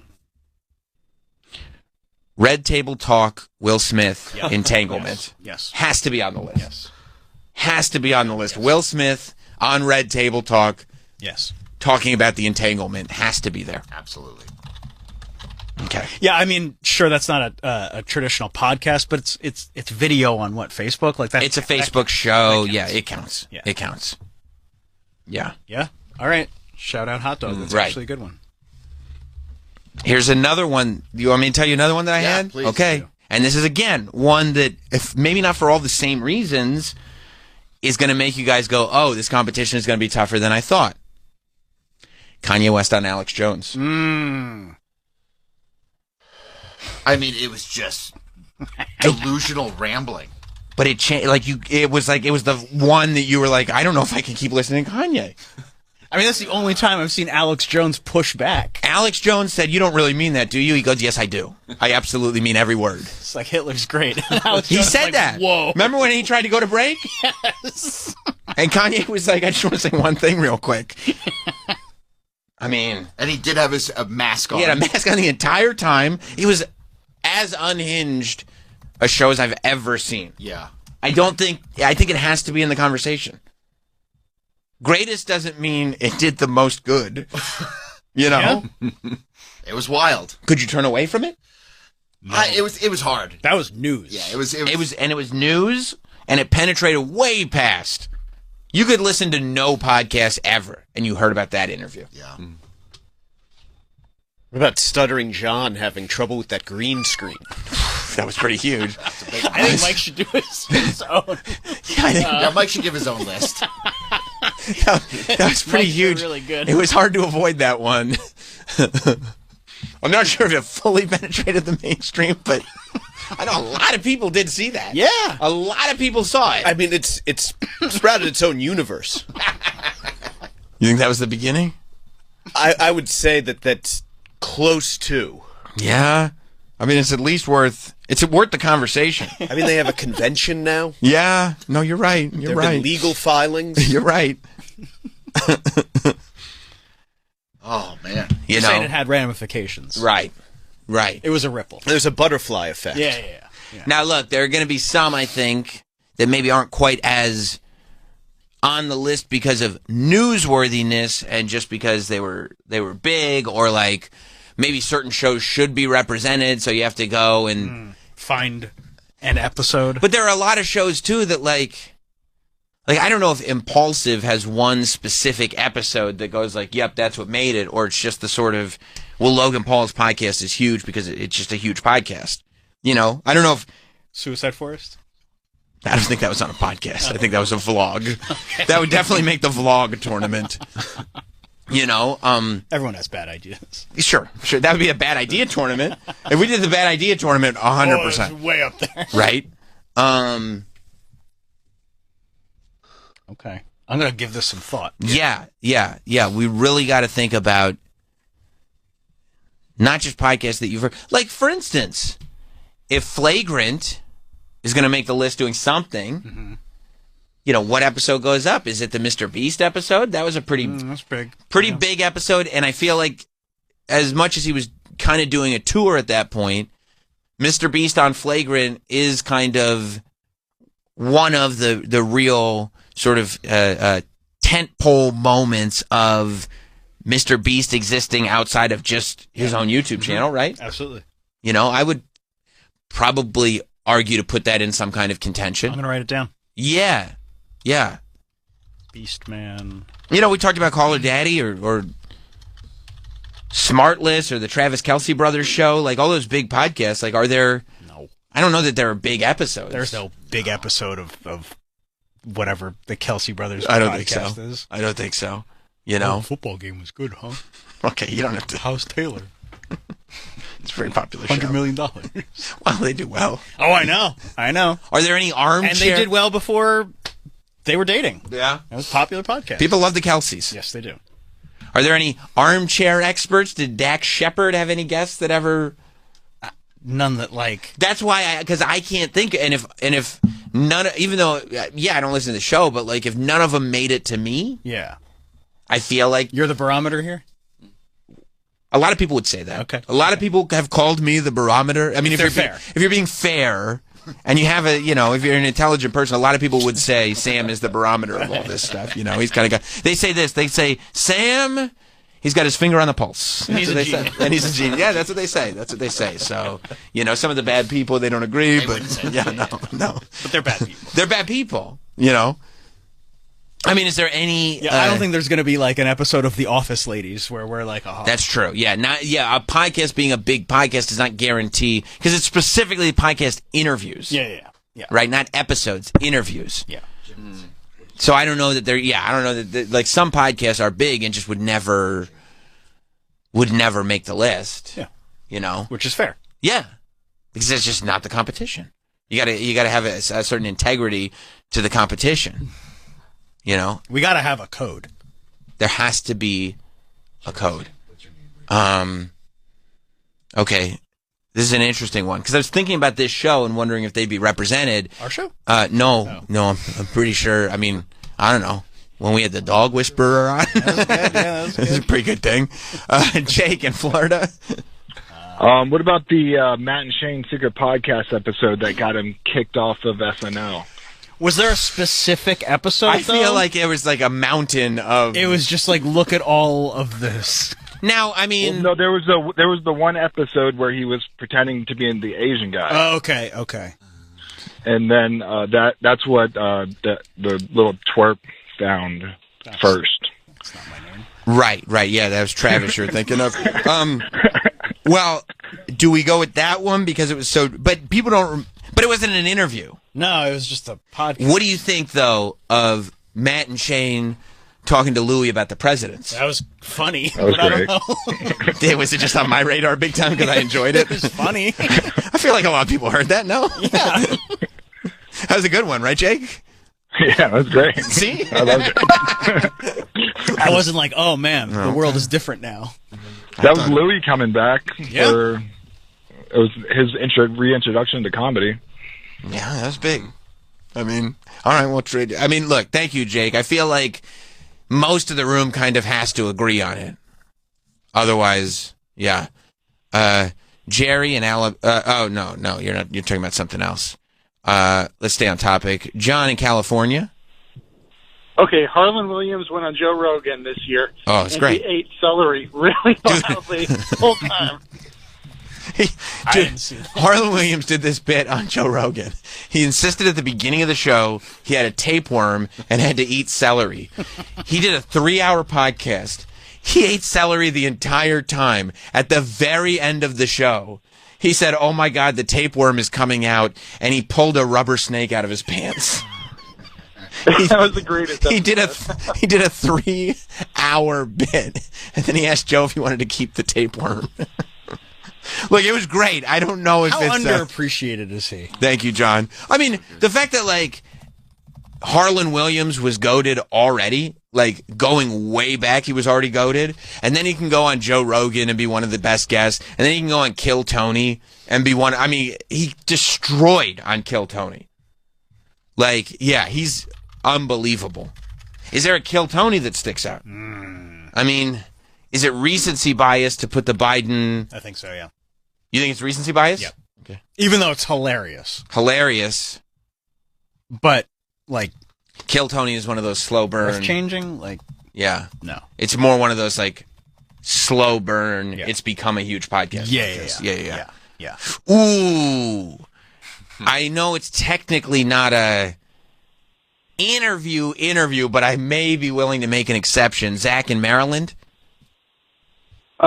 So I wanted to bring up the Bert Kreischer, either the Kool-Aid skit on Two Bears, One Cave, or the Hitler's Teacup. I feel like Bert really Kreischer Kool-Aid is so funny. I might have to insist that Bert Kreischer Kool-Aid makes it. And that was a Two Bears show, right? Yeah. Okay, so I might be able to go with the technicality that on those Two Bears shows, it's basically Tom interviewing Bert. I don't think Bert Kreischer has ever asked a question on a Two Bears podcast. So, yeah, do you have can you pull up because I might want to watch it again. Ooh, Zach, that was a real good suggestion. Thank you very much. Give me a minute. Bert Kreischer Kool-Aid. And I feel like there was a period of time, it was also like at the height of all this stuff, it was during the pandemic, and I feel like I maybe it's just my social circles, but I feel like I couldn't go anywhere without somebody being aware of Bert Kreischer and this Kool-Aid bit. Take a sip of Kool-Aid. Go ahead. The Kool-Aid? You drinking Kool-Aid to start your day? Really? It's so good.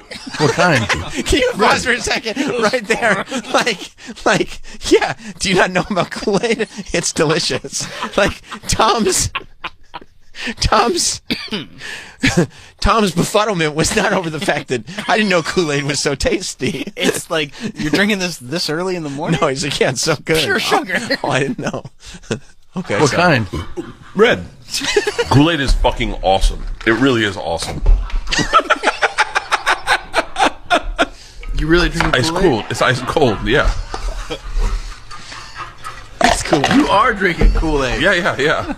It's awesome. You're drinking a fucking 64 ounce.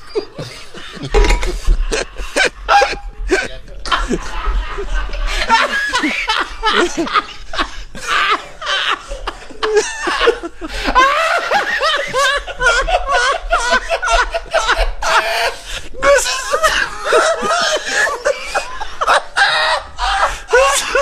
so much sugar. Listen, I love it. For me, it's got to make it. I love Bert. It has to make it. It's on the list. Good. Intern Tom, have you seen that before? I've never seen that. What did you think of that? I thought it was You're hilarious. crying. Yeah. And that's what I mean. When you get a 58-second clip like that, and you have do you know the Two Bears show? Do you know Bert and Tom? I know the show, okay. Yeah. And you're just watching that out of context. No. It's because he's just crying. He's crying. It's hilarious. Devin in South Carolina has an interesting one. What's up, Devin? Yeah, you've got to put Tom Green when he first started his YouTube channel way back when, and Joe Rogan was on, and you just see Joe just lighten up like, this is a damn good idea. That's a really, really, really, really good one. That's and one that of the and I things that put the seeds in. I said all time. Yeah. I mean, it was technically not a podcast, but only because podcasting didn't even really. No, I mean Tom was so ahead of it. Exist. It's definitely something I'm writing down in my book. Yep, I'm writing it down. Rogan on, because you could say like, oh, what about what's his name from MTV starting a podcast? What about he like invented, didn't like Mark Curry invent podcasts? No, it's Tom Green. Tom Green. But I mean, that's more like the technology of it. It's like, yeah, but I don't know if that really fits into a show. You know, you could say like Ricky Gervais was one of the very, very early comedy podcasters, but I don't know if there's one specific guest or episode that did it. It's just the fact that he did it. What was the Tom Green show? I thought it was the Green Tom Show. No. It's my favorite show. What is it? It's Tom Green Show. Tom Green Show. All right, thank you, Devin. That was an excellent suggestion. Rogan on Tom Green and Bert Kreischer. I never would have considered Bert Kreischer Kool-Aid, but it's 100%. If that's not on the list may not have any integrity. It's one of the funniest things you get, because you know why? You could show anybody that clip. It's funny. And everybody who ever sees that clip is crying laughing. It's insane. It's insane, and it's genuine. Like, so often, Bert tells stories that are, he's like putting on a show. You know what I mean? Yeah. Like, he knows what he's saying is so absurd, it's going to be funny, and it's like he's the life of the party. He did not know that was funny. No, this is just like, hang on, let me get a sip of my drink. He did not understand why Tom thought it was funny. Of my normal drink. Right. He did not, he didn't do it. There was no bit there. No. That was genuine Bert. And genuine Bert is sometimes hard to find, but when you find it, it's gold. Jim&Sam. Let's see. Okay, I see that, Trev. But we got it. This is very important. Okay. Very important. Let's go through a couple more before we go to break. David in Ohio. Yeah, so bringing up Tom Segura and Bert jogged my memory of the Joe Rogan episode where Tom, Bert, and Ari decided to do Sober October, but also when the whole Tom is fat, Bert is fat, too. All those are good. Tom is fat, Bert is fat. For me, does not beat out Kool-Aid, and the birth of Sober October to me does not beat out the Elon episode. No, I think we've got our Rogan. It has, I can't. These are good. I don't know. People still talk about doing a Sober October stuff like that. That's true. It's just I feel like Elon probably wouldn't have purchased Twitter had it not been for that Joe Rogan podcast. I think you're right about that. And that's like nuts. Thank you, David. Good suggestions for sure. Good suggestions, but. There are no bad suggestions. There are some bad suggestions. There will be some bad suggestions. Mark in Wisconsin. Hey guys, the Legion of Skanks episode where Dan Soder pretended to be Dave Chappelle for that interview. That was very, very good. Very good. It was very funny. I don't know if it went past our community though. There has to be some. Thank you, buddy. Thank you. A good suggestion. But I don't know if there was the level of penetration that we really need. We need a level of penetration. I always say this. We need a certain level of penetration to be effective. He does say that. Troy and Alberta. He do say that. He do. Troy and Alberta. Hey, boys. How you doing? Good. I got to throw another Bert and Tom clip into the mix. I watched it probably 12 times in a row. Where Tom was, I think, explaining somewhere something about his wife, and he asked Bert, "Hey, would you ever cheat on your wife?" And he said, "No, I'd hit her before I cheated on her." And it kind of spiraled into a hilarious description on how Bert would actually do it, while he was at the same time pissing himself laughing. Very funny. For me, does not beat out Bert drinks Kool-Aid. I mean, I just can't see anything beating that. I mean, we have a pretty solid list now. We have Kanye and Alex Jones, Cat Williams on Club Shay Shay, Elon Musk on Joe Rogan, Obama on WTF, maybe Mr. Beast on Flagrant, maybe. Red Talk Table, Will Smith's Entanglement, Bert Kreischer Kool-Aid for sure. Rogan on Tom Green, and that one where that girl said Odell gets shitted on. All right? So keep coming with the suggestions. Tweet us, and maybe we'll go to more calls on this later. We got to take a break. Our buddy Paul Virzi is going to be joining us, so stay right there. We'll be back. Good morning. Welcome back. Jim Norton and Sam Roberts joining us in studio now. Paul Virzi. Yay. Yes. Reasonable Man is the new Paul Virzi special. It's out now on YouTube. It premiered just earlier this week. Yesterday. Just yesterday. A day. Wow, 1 day old. 1 day old. Paul's YouTube channel is The Paul Virzi. You can just go on, search Paul Virzi, search The Paul Virzi, search Paul Virzi Reasonable Man. Whatever you do, just go, watch the special, get your friends to watch the special. It's always great when one of our guys puts out a new special, especially you. Yeah, I appreciate it, man. This is the third one, and this one was different because this is the first kind of grassroots independent. You know, the first one was in 18 Comedy Central. Second one was Netflix 22, and now this one I was just like, you know what, man? Things are changing. I'm seeing things happening in the business. Things getting saturated. I feel like the special has not become special anymore. And then I said, I'm going to do this my way, the way that I want to do it. I've been doing comedy for 20-something years. I want to put out something better than the last always, or I'm not going to put it out. Right.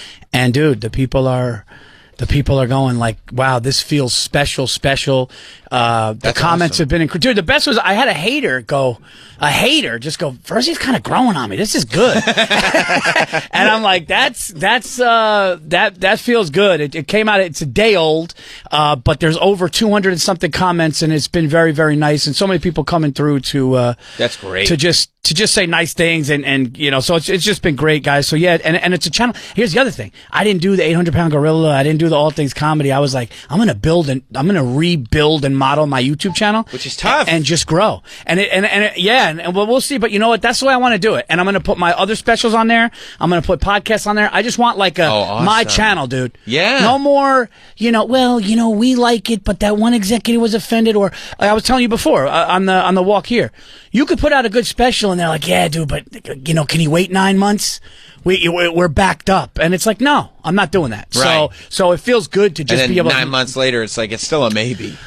You know what I mean? Like they're like, no, actually, and you're like, what? Yeah, no, 9 months, something could happen in the news. That's actually, hey, listen, you know what? That thing he says, can we take that out? Or like, now the timing is, plus with the world being so crazy. Fucking Trump taking bullets, and then this happening, and Kamala, all this different things. It's like, I want to just get this out. Yeah. I just want to get this out because the world, Lord knows what's going to happen. Lord knows what's going to happen after the election. I was like, I want to get this out now. Let people have it for the holidays. Just have it out. So that's what I did. Yeah. Well, that's great, man. And it's already got a lot more views than you have subscribers, which is such a good thing because that means it's going past the people who have already subscribed to you. Like, they're seeing it, and then also a ton more people. I knew that this was going to be a longer haul. I knew what the Netflix did after a month. I knew that the YouTube thing, especially with a brand new channel that I knew it was going to be that way. But when we saw the subscribers going, the amount of subscribers I got in 24 hours was more than I got in like years. That's awesome. So like that happened, and then 200 comments came in, and it was just people like 10 out of 10 classic. I'm not just saying that it just made me feel, and then to have monster comedians, multiple, just going, dude, so that it feels good, man. So I just watch it, like it, whatever. If leave comments. If you don't like it, don't leave a comment. That's the other thing that's the other thing about the Netflix, and not just Netflix, but all the streamers, is that there's so much stuff coming out that it kind of disappears after a week. That was my, and again, I'm not going to sit here and say anything bad about Netflix. Netflix was great to me. Sure, you could be back on Netflix for the next special. Yeah, 2 years ago, they really gave me a platform, and it really took my career to another level. I'm not going to hate on it, but after a week, it's kind of an assembly line.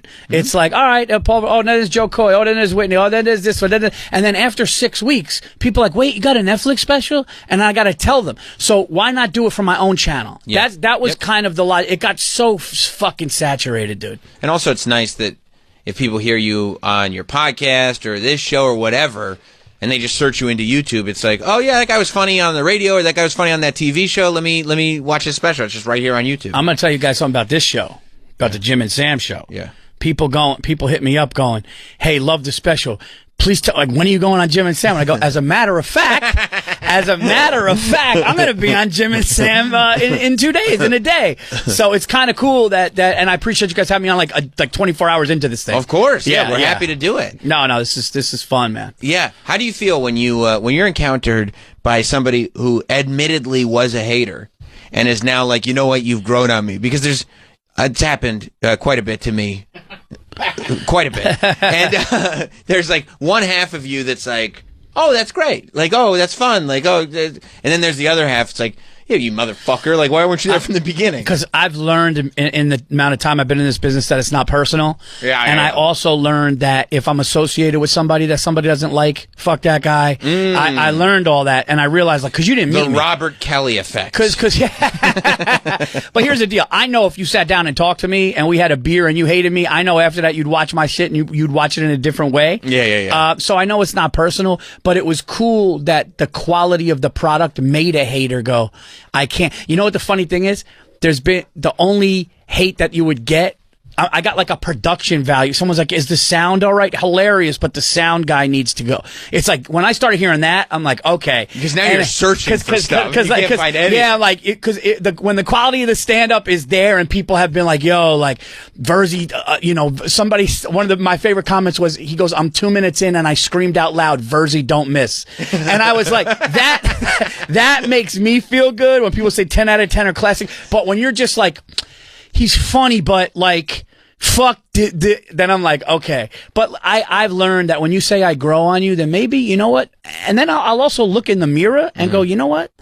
Maybe 5 years ago when that person first started hating on me, 6 years ago when that person first started hating on me, maybe I wasn't as good. That's a really healthy way to look at it. Because you know what? 3 specials have come after that. So you might have started hating me when you first saw me and was like, okay, he's okay, but not, that. Yep. And then all of a sudden, like 3 specials later and putting the work in and doing it, people are like, oh, he, maybe... and I also think, should be getting better. And you have to be getting better. Yes. And I don't understand anybody that puts out something that wasn't as good as the last. Right. But what also happens is when somebody big, like, me being friends with, like, Pete Davidson. Diddy. Me being Diddy, I've been to those parties. Right. No. Yeah. When Diddy's at the freak off going, you gotta watch my man's special. When he's holding a giant dildo going, Paul, what are we doing here? No. Like when you have like, oh, he's friends with Pete Davidson, or, oh, Bill Burr said this, or Joey Diaz said he's funny. Sometimes they look for like, oh, well, is that why? But then when they see, they're like, oh, so it's Sure. all good. But I've gotten to a point, man, I can't pay attention to that. I'm paying attention to the love, the people that like it, the people that share it, and the people that want to grow it. That's all I can pay attention to, man. Are you in a positive space right now because the Yankees are doing well? I'm in a positive space because, the Yankees are doing well. It's a lot of stress. I have a lot of stress going on. You do? Just because my kids are in sports. Oh. And I'm gonna tell you something that happened, dude. I gotta be honest with you. I never thought this would happen. Okay. I never thought that this was gonna happen to my Sammy. Okay. Yep. My son's a great basketball player. I know what I'm expecting when I go see him. God bless. Okay. He's had NBA players, Division I players work with him. He's an amazing shooter in the area. He's great, and that's fine. My daughter is very, very top-notch soccer player, but my daughter started playing volleyball 6th to 8th grade. Mm-hmm. And I go to a game thinking I was going to sit in the stands and it was going to be, dude, have you been to a girls volleyball game? No. It is the most intense. First of all, every point is screaming, yelling like the World Series just ended. Every point. No, every point. It's to 25. Everything over that lands, it's like playing ping pong. Everything that over that lands, it's a point. Right. Every point, the gymnasium erupts. Every point. The girls screaming, stomping, chanting. Now I'm like, oh, that's cute, dude. I texted a buddy who was in the stands, but with his wife far away. I said, I can't emotionally handle this for 25 times. I can't do this. I'm so tense. I can't do this. Girls going like this, come on, diving, crying. The other team going. It is. That means every point missed is a tragedy. It's every point missed is a tragedy, but every point made, I felt like the Knicks hit a game winner. Right. And in the playoffs. And my little girl is just started, and she's one of the starters. Mm-hmm. And the whole, come on, Sophie, let's go. So much pressure. Chanting. And then she's in there, and my wife and everybody's going like this, and a point, and people, they huddle. So they huddle after everything, good or bad.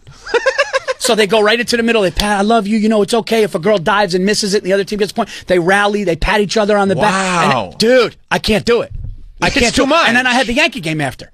So I had that, and then I had Yankees Royals. Right. I can't. I'm promoting a special. You got this coming out. I'm traveling. I can't do this. So you got your personal life is going crazy. Yeah. Because you're watching your kids. Yep. And you got your professional life because you're putting out this special and it's by yourself and your money's on the line. And I'm traveling. And then your love, the Yankees, are in the. I mean, they win. And the Knicks have to win it all. This year. The Knicks have to win it all this year. Are you watching them preseason? The Knicks highlights. Okay. I can't do that to myself. You can't because I can't judge. I can't prejudge. Right. You know, so I can't watch them win. Right. I can't watch them beat the Hornets in early October because it'll be too much in your feelings. I gotta get my tickets for the first game I go to, you know, and then really lock in. Okay. You know, I'm dealing with the Giants. I'm hanging on to that delusion. It's too much, Sam. It's too much. It's just hanging on to a lot of delusion. Yeah. You know, the Giants are terrible. No. You don't think so? No, I don't think so. Oh, okay, tell me. No. They're actually time of possession. They outscored. The time of possession was better than everybody else's. Okay. I think the only team that outplayed them was Minnesota. We're 2-3. We easily could be not that. We easily could be. You know, we had no kicker against Washington. Okay. We lost the kicker first play of the game against Washington. Right. First, and then we had to go for. We couldn't even kick extra points. That's when I gave up on the Giants, the Washington game. Are you a Giants fan? No, I'm not. It's only my second season. Are you watching. a Jet? It's only my second season watching the NFL. Oh my God! My second season. We could share so much more. Yeah, this is only my second season. Are you kidding me? Only my second season. Now, are you Giants or are you Jets? I don't have because it's only my second season. Okay, you're Giants. Probably okay. You're Giants. Now, but here's my thing. I have a resentment against the Giants because it being season 2. This was the first season where there was money involved. Yeah. And they cost me money. Okay. And that got me mad. It got me upset. Because it should have. But then I didn't realize. But also, Washington is doing so much better than they should be doing this season. They have a rookie quarterback. Yeah. The Giants didn't lose a kicker. We win that game. And here's the other thing, Sammy. Go ahead. You might have lost some money with the Giants. You would have lost more with the Jets. Okay. It would have been worse with the Jets. Yeah. So you should thank You should thank that you've gone that side. That's a good perspective. Yeah. That's a really good perspective. You could have gone. Oh, Aaron Rodgers. Look at that. Right. So you know. Okay, so tell me this. You're the expert. I was following this. We've been all week. We've been on the Jets beat, following this drama with the coach. Oh yeah, it's the greatest thing. Because I love the stories. That's what's pulling me in. I didn't realize there were such great stories. You love the drama stories. Right. One of my favorite things in the world is that Ellen DeGeneres is a monster. It's so great. It's so great. Ellen DeGeneres being a monster is one of the greatest things that I've seen in show business history. It's so great. And by the way, any content related to it, click watching. Tell me more. I saw one thing. It's like Greg Fitzsimmons says he wrote for Ellen and she did this. I'm like, yep, I'd like to listen to that. Yeah. This one says you can't look her in the eye. Have to watch. Let me see that. Have to watch. Yeah, tell me about it. Yeah, and then you got to watch her dance at the beginning, which is even better. Right. Because only a devil would do that. That's right. That's right. Only a devil can do that. The greatest trick the devil ever pulled was making you forget he existed. There you go. You can't come out and start doing this shit and start pointing to the thing, right? No. And then all of a sudden, why are you doing that? And then all of a sudden you see her behind the devil. The mask comes off. So you liked the Jets firing just because of the drama. Just because of the drama. Yeah. And then it continued, right? I was watching because in here we're all speculating, and I was like, well, clearly Aaron Rodgers had a lot to do with this. You know, Aaron Rodgers, well, he fucks coaches good. That's what he does. That's they call him a coach killer. He was on the radio this morning, and like he's saying like it's so unbelievably false. I saw he was on Pat McAfee. He's talking about. Yeah. I go, well, it's not. I said maybe it's not 100% true, but it's not unbelievably false. Especially because it's not. It can't be unbelievably false if everyone believes it. It might be believably false, but it's not unbelievably false, you know? Yeah. Well, I got an Aaron Rodgers story, if you want. Of course I do. Okay. I'm in Green Bay performing. A bunch of us were. And they go, Aaron Rodgers is here. He's going to come back, say what's up to the comics, all that. That's great. Right? That's great. So this is when he was out. He was with the Packers. He had the collarbone. And he comes back there with like 9. It was funny, though, because he came back with 9 people in his entourage. But they all looked like, and by the way, I'm not talking shit about Aaron Rodgers. Great guy. Yeah, I don't. Yeah, and I like the drama. I don't have anything. I don't have any reason to not like Aaron Rodgers. His entourage was just like 8 dudes that were like a foot shorter than him that looked like they played Dungeons and Dragons. It was the funniest shit. It's awesome. It's like this fucking NFL superstar is walking up the stairs and you think his entourage is going to be this, and it looked like people that would have a Stranger Things party. It's a bunch of Sam Roberts. It looked like people that would have no, you would be cooler. Oh, sick. Yeah, like you would be like, look at these fucking dorks. Nice. You would be like, look at this fucking loser. Like it was, and I'm going, these guys are just Aaron Rodgers just hanging out with these regulars, you know, like. And so anyway, the Giants were 1-5 at the time. This is like 5 years ago. 7 years ago. It was a long time ago. And the Giants are 1-5, and the coach is McAdoo. McAdoo was the coach. And I just say to him, after we build a rapport, and I could tell he likes me, I'm like, let me start to, he signed something for my son. I'm like, let me start to fucking figure this guy out. Like, what's going on? So I go, hey, Aaron. I go, what's going on my 1-5 Giants? What happened there? And he just goes, McAdoo happened. He goes, that guy. He goes, yeah, McAdoo happened. That's what happened. He goes, that guy was my quarterback coach for 2 years and thought he could be a head coach in this league. And I was just like, whoa. He hates coaches. I think he sees something early because he's a brilliant. Yes. Say what you want about him going into dark rooms and vaccines. Say what you want about that. Okay. Whatever people, because I know people like root against him because of that stuff, which is so ridiculous. Haters. It's like, let the guy, like anybody that doesn't like you because of your political views, if you're like a normal, nice person, that's ridiculous. So they're like, I want him to get hurt. That's ridiculous. Dumb. But he's like a 4-time MVP. He's like a 4-time MVP. He's an elite. He's one of the greatest quarterbacks to ever live. I think he sees a coach early and goes, this dope can't do it. Yeah, that's the thing. It's like, maybe is he wrong? Just because he's in there going like, yeah, I see this negative about the coach, I see that negative about that coach. The question is not why does he say all this stuff about the coaches? The question is he wrong? Because if he's not wrong, yeah, because I'll tell you this: if Bill Belichick was his coach and tried to hug him, he's gonna grab Bill's ass. Like he's not only gonna hug him, he's gonna grab his ass. Right. This guy tried hugging him, and he almost was like, dude, you got 24 hours. But what was crazy about the firing, I don't know if you heard about the firing, but they didn't let him talk to the team. Did you hear that? I did. They escorted him out. Oh, yeah. I mean, that's crazy. That's actually borderline like abusive. Like, we don't like you. That's like, all right, dude, I'm blindsided. Let me just say bye to my guys. They're like, no, dude, your car's already started. We pulled it up. Yeah. Where are my keys? No, we took your keys. No, the car's warm. We warmed the car up because it's cold out. We want it to. It's running. Better go out there. We called your wife. You don't even have to do that. Yeah. Can I pack my stuff up? We're going to mail it. We'll mail it to you. That's weird, and that lets you know that, in my opinion, they knew in London that if they lost the London game. See, that's the thing. These owners have these talks. Right. They had a talk going, look, we're going to go to London against the Vikings.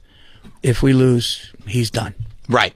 And that's building for a long time. And that's, yeah, so they probably were like, if this goes south, preseason, they're like, if this goes south by week 5, that's it. That said, do you think there's a possibility that over the last season and a half, there have been phone conversations between Woody Johnson and Aaron Rodgers where he's going, what the fuck with this guy? Woody, what are we doing with this coach? I think that there are, without fully saying it, there's like certain code words. Exactly. Yeah, I'm with you 100%. They'll eat like a tuna fish sandwich and be like, "Well, what'd you think about that? Like that 4th and 2 call?" And Aaron just goes, then takes a bite. Right. It's like when Elon retweets something and writes, "Interesting." Right. Yeah. You can't just flat out tell the owner get rid of him. But I just said it was something to look at. I don't know. You know what? I'd look at that in film a little more. Yeah. We should dive into that a little bit more. I don't know. That wasn't my call out there. I don't really know what happened. And this thing about Belichick's dream job is, Belichick's dream job. He's going to come back next year. His dream job is the Giants.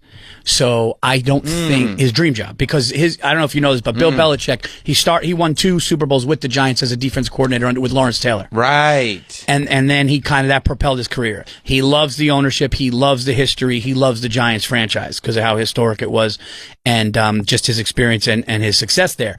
So he's lurking. So like the Giants, I think if the Giants I don't think that they're going to fire Dable now if we continue on this thing, which, I mean, we have I don't know if Malik Neighbors is insane.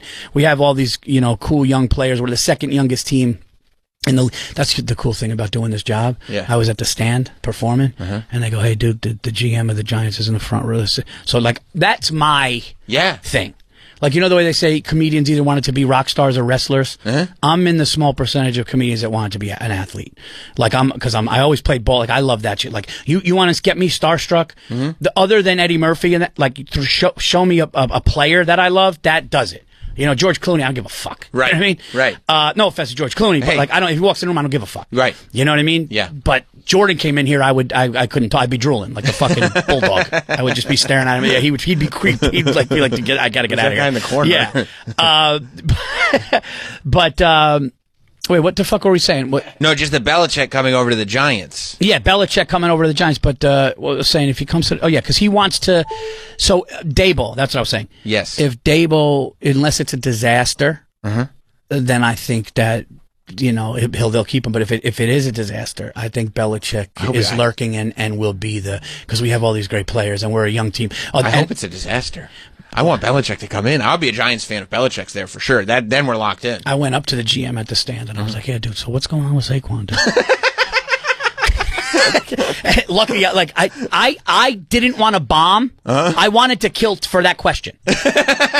And you're thinking like, okay, this has to be. Let me play the hits. I'm going to take it further than that. I swear to you, okay. And the stand is my home club. I performed, and I killed that night for him. While on stage, thinking of him, going into jokes, I think for him, everything was about him. Yeah. And then when I knew I killed and he was laughing, I go, "Now we got to talk. We got to talk personnel. Okay. We got to talk personnel." Yeah, I got some questions. We have to talk personnel.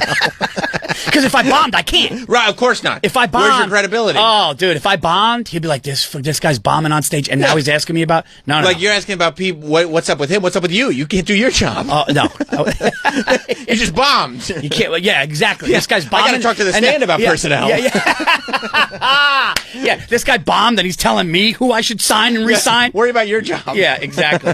So then once he liked me, and then he was like, "Why don't you take your kids to the camp? I'll get to Giants camp. And I was like, "Yeah, you want to come to training?" And I was just like, "Dude, I unfortunately schedule-wise I was traveling, I wasn't able to do it. But if you think I'm not hitting him up for a suite this year, I mean, that's happening. Yeah, it's happening." I love that. Now I know, like you said, you're a Knicks fan, and I don't know. I was watching. I'm not so much. I mean, I keep up a little bit with basketball. Not like I'm not. I might watch like in the postseason or something like that. But I was seeing that there was a charity celebrity Knicks game. Yeah. And I don't know if you noticed, but some of my favorite celebrities were playing ball in their Knicks jerseys. They had. Wait till you hear this. AJ, Big Justice, and the Rizzler, all playing. The Costco guys. Okay, is that who that is? Yeah. You know about the Costco guys? I know. I've seen them, and my kids know about the Rizzler. The Rizzler. Yeah, the Rizzler. The Rizzler is really the breakout star of this group. But now, what do you mean the Costco guys? Is that like, what are they? Yeah. So this is the dad. See, with the arms. Yeah. That's the dad. I think that's is he Big Justice or AJ? Is he Big Justice? Yeah. Okay. Well, that's what his shirt said. Right. Okay. The dad's Big Justice, and then that kid is AJ, the older kid. And then the Rizzler. Just watch an introduction video if you want. Do you have one? Yeah. They look like a cool. You think so? They look pretty cool? Yeah, but all right, never mind. See, that's Mama Justice. Troy loves these guys. I can see the disdain on Troy's face just watching like. Every afternoon on your FY. So they just did the same video except on the court. They bring the boom about 3:15. With double chunk chocolate cookies. Oh no! So double chunk. That's over. No! You didn't say it right. What is it? Double chunk chocolate cookie. Where's the Rizzler? I don't know. That's what I want. Every time I see these guys, I think, where's the Rizzler? So, like, these guys, who's that guy trying to get in on some of this clout? Fucking it up. I also love that Big Justice decided to just no shirt under the jersey. Nope. Let those arms showcase those arms. So the way this happened was, I think Big Justice has been he's made a couple attempts to try to get some of that internet fame, trying to get the family involved. And there was a trend a while back. Hey, we're so-and-so guys. Of course we do this. Of course we do that. There might have been one, some young comedian might have been, we're comedians. Of course we XYZ, put in some comic stereotype, right? That's a trend. And so these guys went into Costco and said, we're Costco guys. Of course we X, Y, and God, Z. I remember that. Right. And one of the things Big Justice said was, we're Costco guys. Of course we get the double chunk chocolate cookie. God, and then that. This thing goes viral. Yeah. And they decide it's not just one video. We need to make a Costco guys universe. Maybe even arguably multiverse. Oh my God. And never stop. Introduce new characters. Create logos for all the characters. Put us in different scenarios. Interact with other viral content creators, but only talk if it's Big Justice about the double chunk chocolate cookie, yeah. right? Or if it's AJ, you know what AJ likes? Travis, you remember? Chicken bake? That's it, the chicken bake. I know my lore. Right. So and they do boom or doom.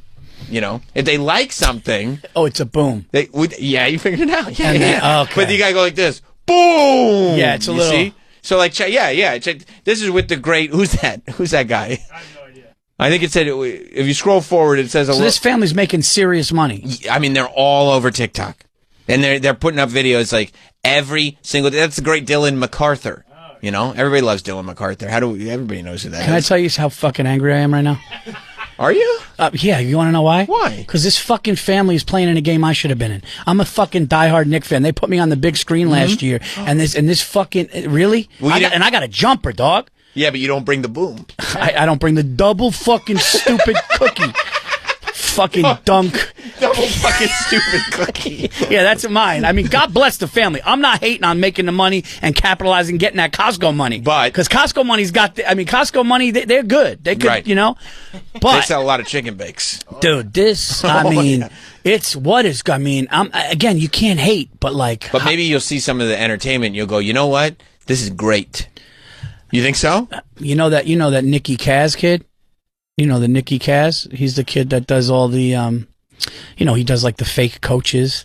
And he acts like, he threw out the first pitch at the Yankee game, but he fakes, he makes videos in his backyard, and he'll mock what a coach does or what dads do, and it's perfect. And that's entertaining, but the kid's talented. Right. Because he becomes this old coach. Right. He goes, this is what dad's coming. He goes, how you doing? Everybody good? How's your family? Everybody good?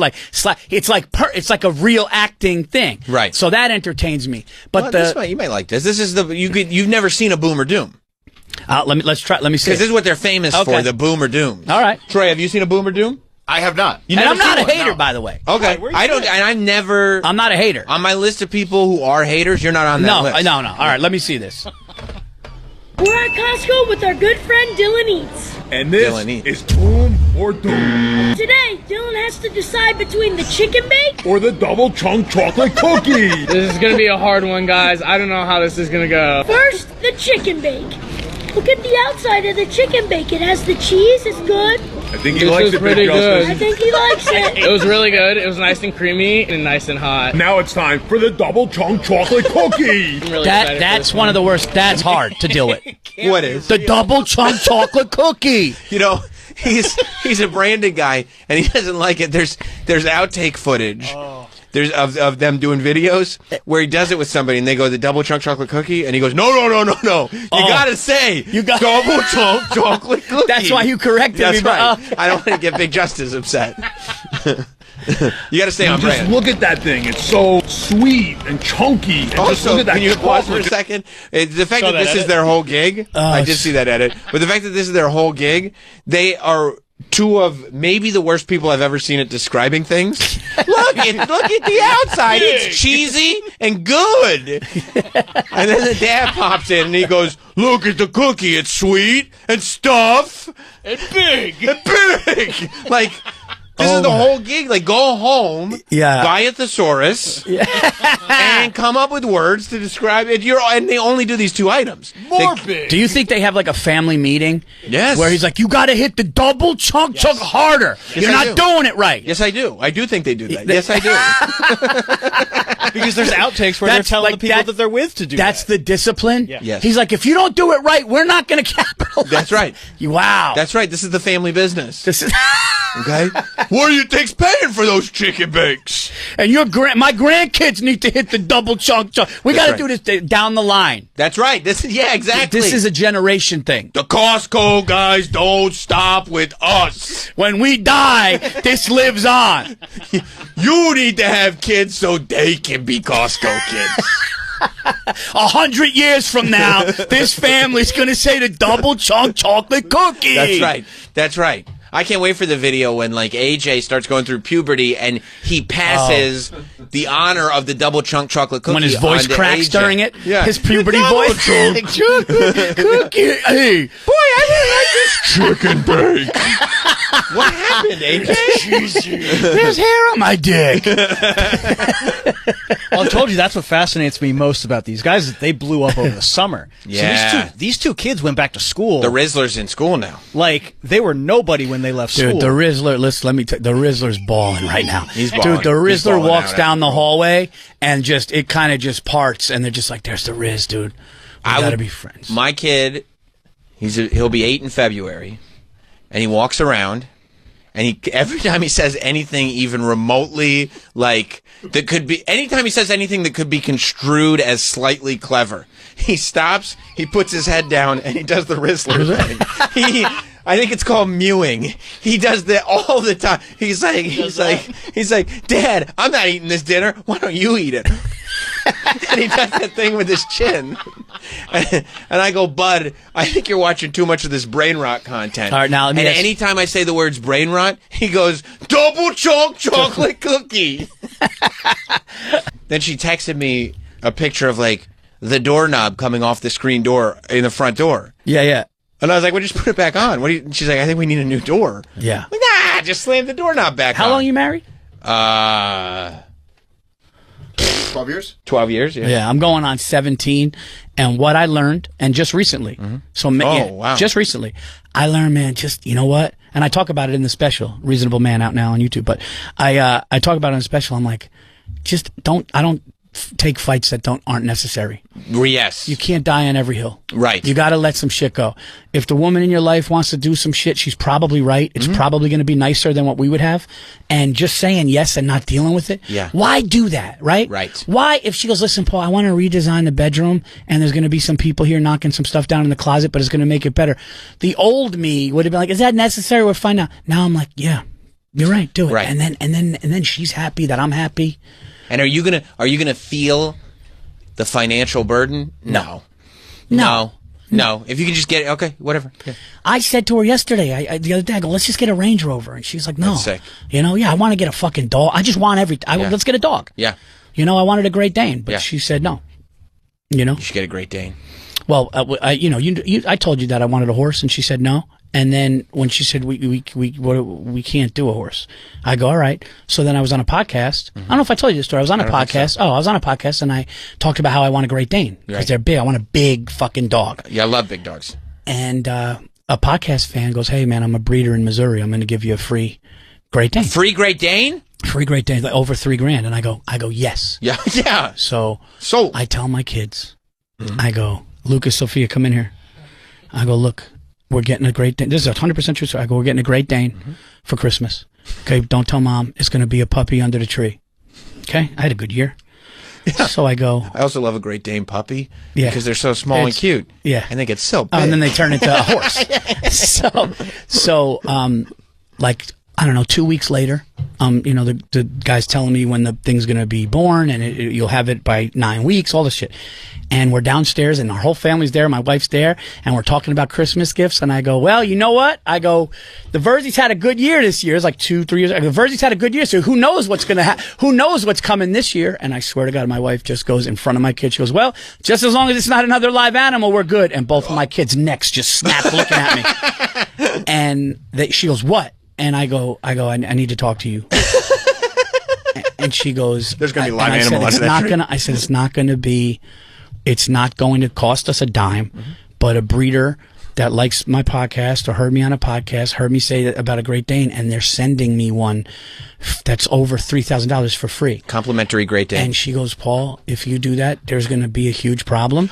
And then the next day or whatever, she said, I had a dream we got divorced because you got that dog. And when it got to that point, I go, kids, we're going to skip this for now. We're going to skip the dog. We're going to skip the dog because I can't have my wife dreaming about divorcing me because of a dog. Right. I can't. Right. I'm not going to break up my family over a fucking. Kids, you tell me, do you want the dog? Or do you want to not have shared custody? Or daddy have half custody? Yeah. Do you want an ugly divorce and court dates? Yeah. Or because I tell you what, we can get the dog, but you're only going to be able to see it half the time. But here's the kicker. And here's the real kicker. I already have a dog. Okay. What kind of dog?